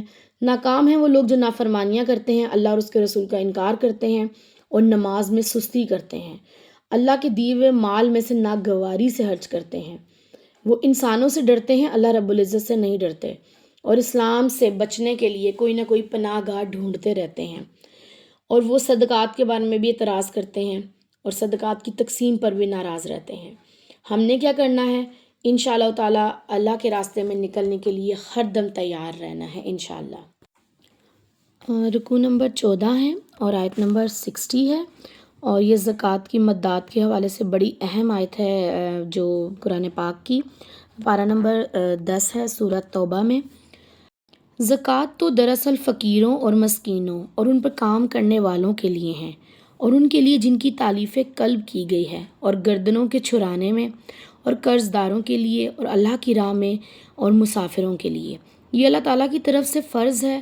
اللہ تعالیٰ بڑا جاننے والا، بڑی حکمت والا ہے۔ اچھا، لوگ زکوٰۃ کی ادائیگی کے حوالے سے کافی کنفیوز رہتے ہیں، تو اللہ رب العزت نے سورۃ توبہ کی آیت نمبر 60 میں 8 مدات بتا دی ہیں۔ اس کے علاوہ ہم صدقہ بہت سے لوگوں کو کر سکتے ہیں، صدقہ جو ہے وہ اوپنلی آپ کسی کو بھی کر دیں، لیکن زکوٰۃ کے لیے یہ کرائٹیریا ضروری ہیں کہ انسان جو ہے وہ زکوٰۃ کس کو لگتی ہے؟ فقراء کو، مساکین کو، اور جو زکوٰۃ کی جو ادارے ہوتے ہیں ان میں کام کرنے والے افراد کو، ان کی یعنی کہ سیلریز نکلیں۔ تالیف قلب یعنی کہ جو لوگ نیو دین اسلام میں داخل ہوئے ہیں اور یہاں ہونے کے لیے کوششیں کر رہے ہیں ان کو لگتی ہے۔ گردنوں کے چھڑانے میں یعنی کہ غلاموں کو آزاد کرانے میں، اور اگر کوئی قرض دار ہے اس کی قرض کی ادائیگی کے لیے، اور مسافر کے لیے۔ اچھا، اب ہم اس کو تھوڑا سا ڈیٹیل سے دیکھتے ہیں کیونکہ یہ بہت امپورٹنٹ آیت ہے کہ فقراء کیا ہوتے ہیں۔ کیا فقراء وہ ہوتے ہیں جو لپٹ لپٹ کے ہم سے جو روڈز پہ مانگ رہے ہوتے ہیں، شاپنگ مالز میں مانگ رہے ہوتے ہیں؟ تو ایسا بالکل نہیں ہے۔ فقیر کے حوالے سے دیکھیں تو فقیر ایک ایسا شخص ہے جو غنی نہ ہو۔ رسول اللہ صلی اللہ علیہ وسلم نے غنی ایسے شخص کو قرار دیا ہے جس کے پاس 50 درہم یا اس کے برابر سونا ہو۔ تو جو اس سے کم کے کرائٹیریا میں ہیں وہ فقراء میں آتے ہیں۔ ان میں معذور لوگ بھی شامل ہو سکتے ہیں، جو مستقل بیمار لوگ ہیں ان کو بھی کہا جا سکتا ہے، اور ایسے لوگ بھی جن کا اہل و عیال زیادہ ہے، یعنی کہ فیملی ان کی بڑی ہے اور کمانے والا ایک ہے، اور اس کی جو آمدن ہے نا وہ اس کے خرچوں سے کم ہے۔ یعنی کہ اگر کسی کے گھر کے اخراجات جو ہیں وہ 40,000 تک ہیں، اب بلز اتنے زیادہ ہیں، بچے اسکولز جاتے ہیں، اور اس کی سیلری جو ہے وہ 30,000 تک ہے، تو ایسا شخص جو ہے وہ فقراء میں کنسیڈر ہوگا کہ وہ بیچارہ کمائی تو کر رہا ہے۔ یہ فقراء میں نہیں آتے جو کچھ نہیں کرتے اور صرف مانگتے ہیں، وہ بالکل بھی زکوٰۃ کے حقدار نہیں، بلکہ آپ کو چاہیے کہ آپ اس چیز کو پروموٹ نہ کریں، ان لوگوں کو اس طرح سے مت دیں، یہ تو عادی ہوتے ہیں۔ وہ لوگ جو سفید پوش ہوتے ہیں، جو اپنے منہ سے مانگتے نہیں، جو لپٹ لپٹ کے مانگتے نہیں، جو اپنے آپ کو عزت نفس کو اپنی مجروح نہیں کرنا چاہتے، ایسے لوگوں کو آپ تلاش کریں، اور ایسے لوگ ہمارے ارد گرد موجود ہوتے ہیں، بس شرط یہ ہے کہ ہم نے محنت کر کے ان کو تلاش کرنا ہے۔ اچھا، اب دوسرا جو زکوٰۃ کی مدات میں کرائٹیریا جو ہے وہ مساکین ہے۔ اچھا، مساکین سے مراد وہ لوگ ہیں جو فقیر سے زیادہ محتاج اور بے بس ہوتے ہیں، اور وہی والی بات ہے کہ اپنے عزت نفس کی وجہ سے وہ سوال نہیں کرتے، اور یہ سفید پوش طبقہ ہوتا ہے۔ یہ ہماری اپنی فیملی کے اندر بھی ہو سکتا ہے، یہ ہمارے اپنے محلے میں بھی ہو سکتا ہے، ہمارے ارد گرد بھی ہو سکتا ہے، اور یہ وہ لوگ بھی ہو سکتے ہیں جو دین کے لیے بہت زیادہ کام کرتے ہیں، بہت زیادہ ایفرٹ کرتے ہیں، اپنا گھر بار اپنا کاروبار تک چھوڑ دیتے ہیں، اور اللہ تعالیٰ کے دین کے لیے اس میں ہم اس کو کیٹیگرائز کریں تو ہم دیکھ سکتے ہیں جو ہمارے مساجد کے خادم ہیں، اور وہ ان کا اور کوئی کام نہیں، کوئی کاروبار نہیں، وہ صرف اللہ تعالیٰ کی مساجد کو دیکھ رہے ہیں، تو ہمیں بھی چاہیے کہ ہم ایسے لوگوں کا خیال رکھیں۔ اچھا، پھر تیسری جو مدات میں سے مد آتی ہے وہ ہے عاملین زکوٰۃ۔ عاملین زکوٰۃ سے مراد وہ کارکنان ہیں جو زکوٰۃ وصولی کرنے والے اداروں میں جابس کرتے ہیں، کام کرتے ہیں، اور وہ یہ سارا جو بھی سسٹم ہے اس کو دیکھتے ہیں، تو ایسے لوگوں کی جو اجرت بنتی ہے وہ زکوٰۃ کے پیسوں میں سے دی جا سکتی ہے۔ پھر وہی والی بات ہے تالیف قلب کے لیے، تو تالیف قلب کیا کہ کوئی ایک ایسا انسان جو دوسرے مذہب سے جو ہے وہ چینج ہو کے اسلام کی طرف آتا ہے، تو اس کے رشتے، اس کے گھر بار، اس کے والدین، اس کے سارے جو تعلقات ہیں، اس کا کاروبار اس سے چھوٹ جاتا ہے، تو ایسے لوگوں کو بھی زکوٰۃ لگتی ہے۔ اس کے بعد گردنوں کے چھڑانے میں، یعنی کہ غلام کو آزاد کرنے میں، آج کل کے دور میں تو یہ بہت ہی کم ہے، لیکن جو اس کی کرائٹیریا بنا ہوا ہے وہ یہی ہے کہ ایسے فرد کو بھی زکوٰۃ لگتی ہے، اگر اس کی ضمانت کے لیے کچھ پیسے درکار ہوں تو وہ زکوٰۃ کے پیسوں میں سے دیے جا سکتے ہیں۔ پھر ہے مقروض۔ جو شخص مقروض ہے، ایسا شخص جو اپنے گھر والوں کا خرچہ پورا کرنے کے لیے مقروض ہو گیا، تو اس کو زکوٰۃ لگتی ہے۔ لیکن اب ایسی بھی بات نہیں ہے کہ لوگ اپنی بیٹیوں کی شادیاں اتنا افورڈ نہیں کر پا رہے ہوتے اور زکوٰۃ کے پیسے لے لے کے بیٹیوں کو جہیز دیا جا رہا ہوتا ہے، باراتوں کو کھانا کھلایا جا رہا ہوتا ہے، فوٹو شوٹس ہو رہے ہوتے ہیں، اور ایسے بہت سے ہمارے ارد گرد افراد موجود ہیں، ایسے بہت سی فیملیز موجود ہیں، آپ تلاش کریں گے تو آپ کو مل جائیں گی، جو زکوٰۃ کے پیسے لے کر اور ایک لگژری شادیاں کرتے ہیں۔ تو ایسا نہیں ہے کہ ایک شخص جو اپنا کما رہا ہے اور اس کے گھر کے اخراجات پورے نہیں ہو رہے، ہاں اس میں یہ ہوتا ہے کہ کوئی اچانک سے بیماری آ جاتی ہے تو اس سے ہینڈل نہیں ہو پاتا، پھر کوئی ایسا شخص کہ اپنے بچے کی تعلیم و تربیت کے لیے اس کو مطلب فیس یونیورسٹی کی دینی پڑ جاتی ہے، تو وہ اس کے خرچے اور فیس میں وہ جو ہے نا وہ بیلنس نہیں کر پاتا، تو ایسے شخص کی ہم ہیلپ کر سکتے ہیں۔ پھر ہم دیکھتے ہیں ایسا شخص کیسے مقروض ہو گیا کہ اچانک سے اس کے وہ بالکل ٹھیک ٹھاک تھا، اس کے کاروبار میں نقصان ہو گیا، اس کی دکان میں یا اس کی فیکٹری میں آگ لگ گئی، اور وہ بیچارہ جو بالکل صحیح حالت میں تھا وہ مقروض ہو گیا، تو ایسے شخص کو ہم قرضہ دے سکتے ہیں۔ پھر ایسا شخص جو ہے ایسے شخص کو ہم زکوٰۃ دے سکتے ہیں۔ پھر ایسا شخص جو ہے اچانک سے اس کے گھر میں کوئی بیماری میں مبتلا ہو گیا تو اس کو زکوٰۃ دی جا سکتی ہے، یا ایک ایسا شخص جو ایک خود واحد کمانے والا تھا اور اس کے باوجود جو ہے وہ خود بیمار ہو گیا ہے، تو اس کی ہم زکوٰۃ سے ہیلپ کر سکتے ہیں۔ پھر ساتویں مد یہ ہے کہ فی سبیل اللہ، یعنی کہ اللہ کے راستے میں جو لوگ بھی کام کر رہے ہیں، وہ جنگیں جب لڑی جاتی ہیں یا مختلف ایسے خیر کے کام ہوتے ہیں جن کے اندر ہم زکوٰۃ کا پیسہ جو ہے وہ انویسٹ کر سکتے ہیں۔ اور لاسٹ آخری مد ہے وہ ہے مسافر، اور اس سے مراد یہ ہے کہ اگر کوئی دوران سفر مدد کا مستحق ہو گیا، وہ اپنے وطن میں چاہے مالدار بھی ہے، لیکن سم ٹائم ایسے ہوتا ہے کہ دوسرے ملک میں دوسرے وطن میں جا کے کچھ ایسی پرابلمز، ایسے مسائل آ جاتے ہیں کہ انسان جو ہے وہ مفلس ہو جاتا ہے، تو ایسے مالدار انسان کو جو اپنے وطن میں مالدار ہے کہیں اور ہو تو زکوٰۃ لگ جاتی ہے۔ تو اب ہم نے انشاءاللہ تعالیٰ زکوٰۃ کی مدات کو ڈیٹیل سے دیکھا ہے۔ اللہ رب العزت سے دعا ہے کہ اللہ تعالیٰ ہمیں اس کی سمجھ عطا فرما دے، اور خیال رکھنا ہے کہ اس کے علاوہ کسی بھی کام میں زکوٰۃ نہیں لگتی۔ ہم نے وہ صدقات ہم دے سکتے ہیں، لیکن صدقات بھی کوشش کیجئے کہ نیکی کے کاموں میں ہم دیں۔ جو دنیاوی معاملات ہیں کہ شادیاں ہو رہی ہیں، لوگ اس کو جو ہے سیریں کر رہے ہیں، میں نے خود میرے اپنے مشاہدے میں یہ چیزیں آئی ہیں کہ لوگ زکوٰۃ اور صدقات لے کر ان کو پھر کس کس کاموں میں لگاتے ہیں۔ تو اللہ تعالیٰ ہمیں ایسے لوگوں سے بھی بچا کے رکھے، اور ہمارے جو مال اللہ تعالیٰ کی راہ میں ہم نے دینا ہے اس کو پراپر اسی جگہ پہ لگوائے ہم سے جیسا کہ لگانے کا حق ہے انشاءاللہ تعالیٰ۔ آیت نمبر 61 ہے، اور ان میں سے بعض لوگ نبی کو دکھ دیتے ہیں اور کہتے ہیں وہ شخص کانوں کا کچا ہے، آپ کہہ دیں کہ وہ تمہارے لیے خیر کی باتیں سنتا ہے، وہ اللہ تعالیٰ پر ایمان لاتا ہے اور مومنوں پر اعتماد کرتا ہے، اور وہ ان کے لیے رحمت ہے جو تم میں سے ایمان لائے ہیں اور جو رسول اللہ کو اذیت دیتے ہیں ان کے لیے دردناک عذاب ہے۔ آیت نمبر 62 ہے، وہ تمہارے سامنے اللہ تعالیٰ کی قسمیں کھاتے ہیں تاکہ تمہیں راضی کریں، حالانکہ اللہ تعالیٰ اور اس کا رسول زیادہ حقدار ہیں کہ انہیں راضی کریں اگر وہ مومن ہیں۔ کیا انہیں معلوم نہیں جو اللہ تعالیٰ اور اس کے رسول کی مخالفت کرے گا تو بلا شبہ اس کے لیے جہنم کی آگ ہے جس میں وہ ہمیشہ رہنے والا ہے، یہ بہت بڑی رسوائی ہے۔ منافق ڈرتے رہتے ہیں کہ کہیں مسلمانوں پر کوئی صورت ہی نازل نہ کر دی جائے جو انہیں وہ باتیں بتا دے جو ان منافقوں کے دلوں میں ہیں۔ آپ کہہ دیں تم مذاق کرتے رہو، اللہ تعالیٰ یقیناً وہ شے ظاہر کرنے والا ہے جس سے تم ڈرتے ہو، اور اگر آپ پوچھیں تو یہ ضرور کہیں گے کہ بس یوں ہی ہم ہنس بول رہے تھے۔ آپ کہہ دیں کیا تم اللہ تعالیٰ سے اور اس کی آیات سے اور اس کے رسول سے ہنسی مذاق کر رہے تھے؟ بہانے مت بناؤ، تحقیق تم نے اپنے ایمان کے بعد کفر کیا ہے۔ اگر ہم تمہارے ایک گروہ کو معاف کر بھی دیں تو دوسرے گروہ کو ہم ضرور سزا دیں گے کیونکہ وہ مجرم ہیں۔ رکوع کے موضوع کو دیکھتے ہیں تو دو طرح کے لوگوں کے لیے دو طرح کے انجام کی بات ہوئی ہے، اور مقصد زندگی کیا ہے؟ اللہ کے راستے میں حج کرنا ہے، ایمان والوں کے لیے باعث رحمت بننا ہے۔ کامیاب لوگ کون ہیں؟ جو اللہ تعالیٰ پر ایمان لاتے ہیں، ایمان والوں پر اعتماد کرتے ہیں، انسانوں کے لیے باعث رحمت ہوتے ہیں، اور اللہ اور اس کے رسول نے جو ان کو زندگی عطا کی ہوتی ہے اس پر وہ راضی رہتے ہیں۔ ناکام لوگ کون ہیں؟ جو رسول اللہ کو دکھ دیتے ہیں، حق کا مذاق اڑاتے ہیں اور نبی صلی اللہ علیہ وسلم کے بارے میں بری بات کرتے ہیں، ان کے دلوں میں کھوٹ ہے اور وہ رسول اللہ کا مذاق اڑاتے ہیں، اللہ تعالیٰ کی آیات کا مذاق اڑاتے ہیں، ایمان لانے کے بعد کفر کرتے ہیں، اور وہ دوسروں کو، انسانوں کو راضی کرنے کے لیے قسمیں کھاتے ہیں، اللہ کی رضا سے ان کا کوئی تعلق نہیں ہوتا۔ ہم نے کیا سیکھنا ہے؟ ہم نے یہ سیکھنا ہے انشاءاللہ کہ اللہ تعالیٰ کی خاطر خرچ کرتے ہوئے بخیلی نہیں کرنی، اور اللہ تعالیٰ نے زکوٰۃ کے لیے جو کرائٹیریاز بنائے ہیں ان کو فالو کرنا ہے، خود سے ہم نے کچھ بھی ایڈ نہیں کرنا انشاءاللہ تعالیٰ۔ رکوع نمبر 15 ہے اور آیت نمبر 67 ہے۔ منافق مرد اور منافق عورتیں ایک دوسرے میں سے ہیں، وہ برائی کا حکم دیتے ہیں، بھلائی سے منع کرتے ہیں اور اپنے ہاتھوں کو بند رکھتے ہیں۔ انہوں نے اللہ تعالیٰ کو بھلا دیا سو اللہ تعالیٰ بھی انہیں بھول گیا، یقیناً منافق ہی فاسق ہیں۔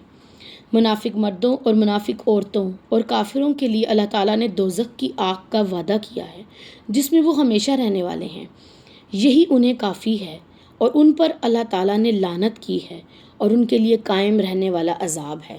استغفر اللہ۔ آیت نمبر 69 ہے، ان کی مانند جو تم سے پہلے تھے وہ تم سے زیادہ طاقتور اور تم سے زیادہ مالدار اور صاحب اولاد تھے، سو انہوں نے اپنے حصے سے فائدہ اٹھایا تھا اور تم نے بھی اپنے حصے سے فائدہ اٹھایا ہے، جیسے کہ تم سے پہلے لوگوں نے اپنے حصے کا فائدہ اٹھایا، اور تم بھی بحثوں میں پڑے جس طرح انہوں نے بحثیں کی تھیں۔ یہی لوگ ہیں جن کے اعمال دنیا اور آخرت میں ضائع ہو گئے، اور یہی لوگ نقصان اٹھانے والے ہیں۔ کیا انہیں ان کی خبر نہیں پہنچی جو ان سے پہلے ہو گزرے ہیں؟ قوم نوح اور قوم عاد اور قوم سمود اور قوم ابراہیم اور اصحاب مدین اور الٹی ہوئی بستیوں کی خبر۔ ان کے پاس ان کے رسول کھلی نشانیاں لائے تھے، چنانچہ ایسا نہ تھا کہ اللہ تعالیٰ ان پر ظلم کرتا، مگر وہ خود ہی پر ظلم کرتے تھے۔ اور مومن مرد اور مومن عورتیں ایک دوسرے کے مددگار ہیں، وہ نیکی کا حکم دیتے ہیں۔ مددگار انسان کیسے بنتا ہے؟ کہ وہ نیکی کا حکم دیتا ہے اور برائی سے منع کرتے ہیں، نماز قائم کرتے ہیں، زکوٰۃ ادا کرتے ہیں، اور اللہ تعالیٰ اور اس کے رسول کی اطاعت کرتے ہیں۔ ان لوگوں پر اللہ تعالیٰ عنقریب رحم کرے گا، یقیناً اللہ تعالیٰ بڑا زبردست ہے، بڑی حکمت والا ہے۔ مومن مردوں اور مومن عورتوں سے اللہ تعالیٰ نے جنتوں کا وعدہ کیا ہے جن کے نیچے نہریں بہتی ہیں، وہ اس میں ہمیشہ رہیں گے، اور ان کی رہنے کی جگہ پاکیزہ ہوگی، اور وہ جنتیں ہمیشہ والی ہوں گی۔ اللہ تعالیٰ کی رضا سب سے بڑھ کر ہے، یہی بڑی کامیابی ہے۔ اگر رکوع کے موضوع کو دیکھیں تو نفاق ہی نفاق ہے، اور نفاق سے انشاءاللہ تعالیٰ بچنا ہے، مقصد زندگی بھی یہی ہے۔ کامیاب لوگ کون ہیں؟ جو نیکی کا حکم دیتے ہیں، برائی سے روکتے ہیں، ایمان والوں کے مددگار ہوتے ہیں، نماز قائم کرنے والے، زکوٰۃ ادا کرنے والے ہوتے ہیں، اللہ اور اس کے رسول کی اطاعت کرنے والے ہوتے ہیں۔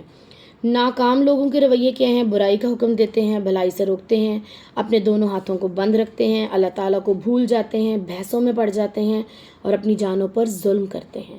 ہم نے کیا کرنا ہے؟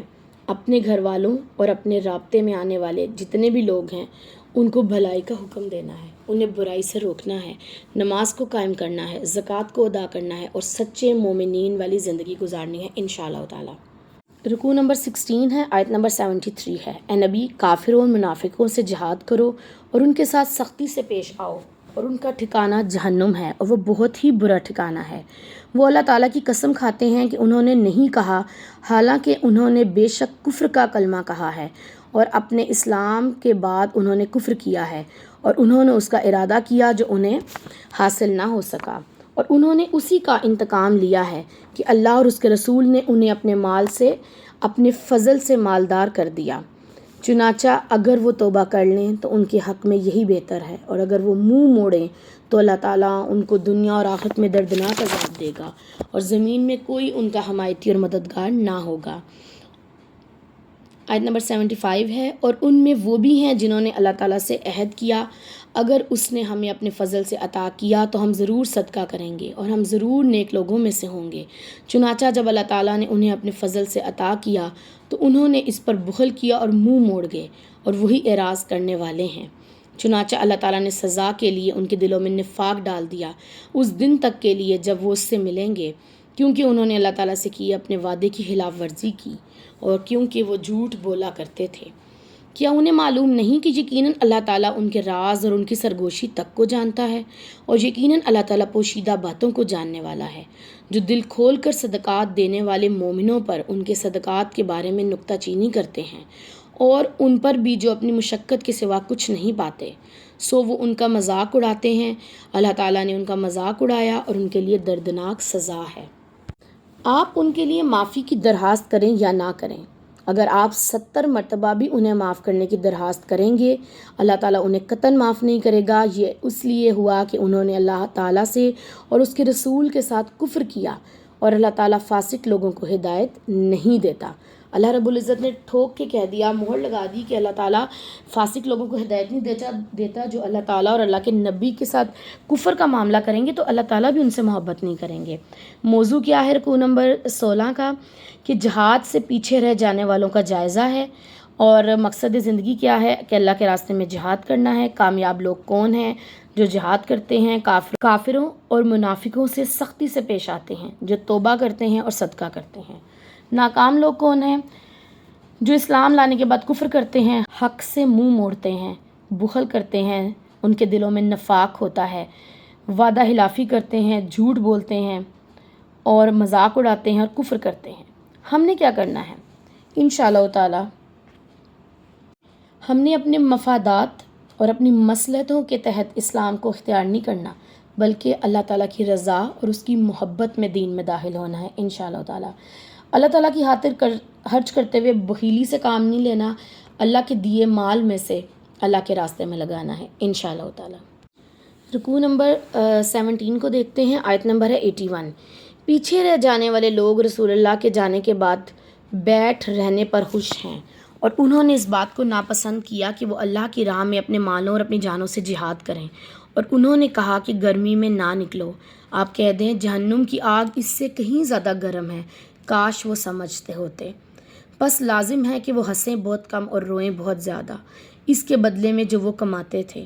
پھر اگر اللہ تعالیٰ ان کے کسی گروہ کی طرف آپ کو واپس لے آئے، پھر وہ آپ سے جہاد پر نکلنے کی اجازت مانگے، تو آپ کہہ دیں تم میرے ساتھ کبھی نہیں نکل سکتے، اور تم میرے ساتھ مل کر دشمن سے قطعاً نہیں لڑ سکتے۔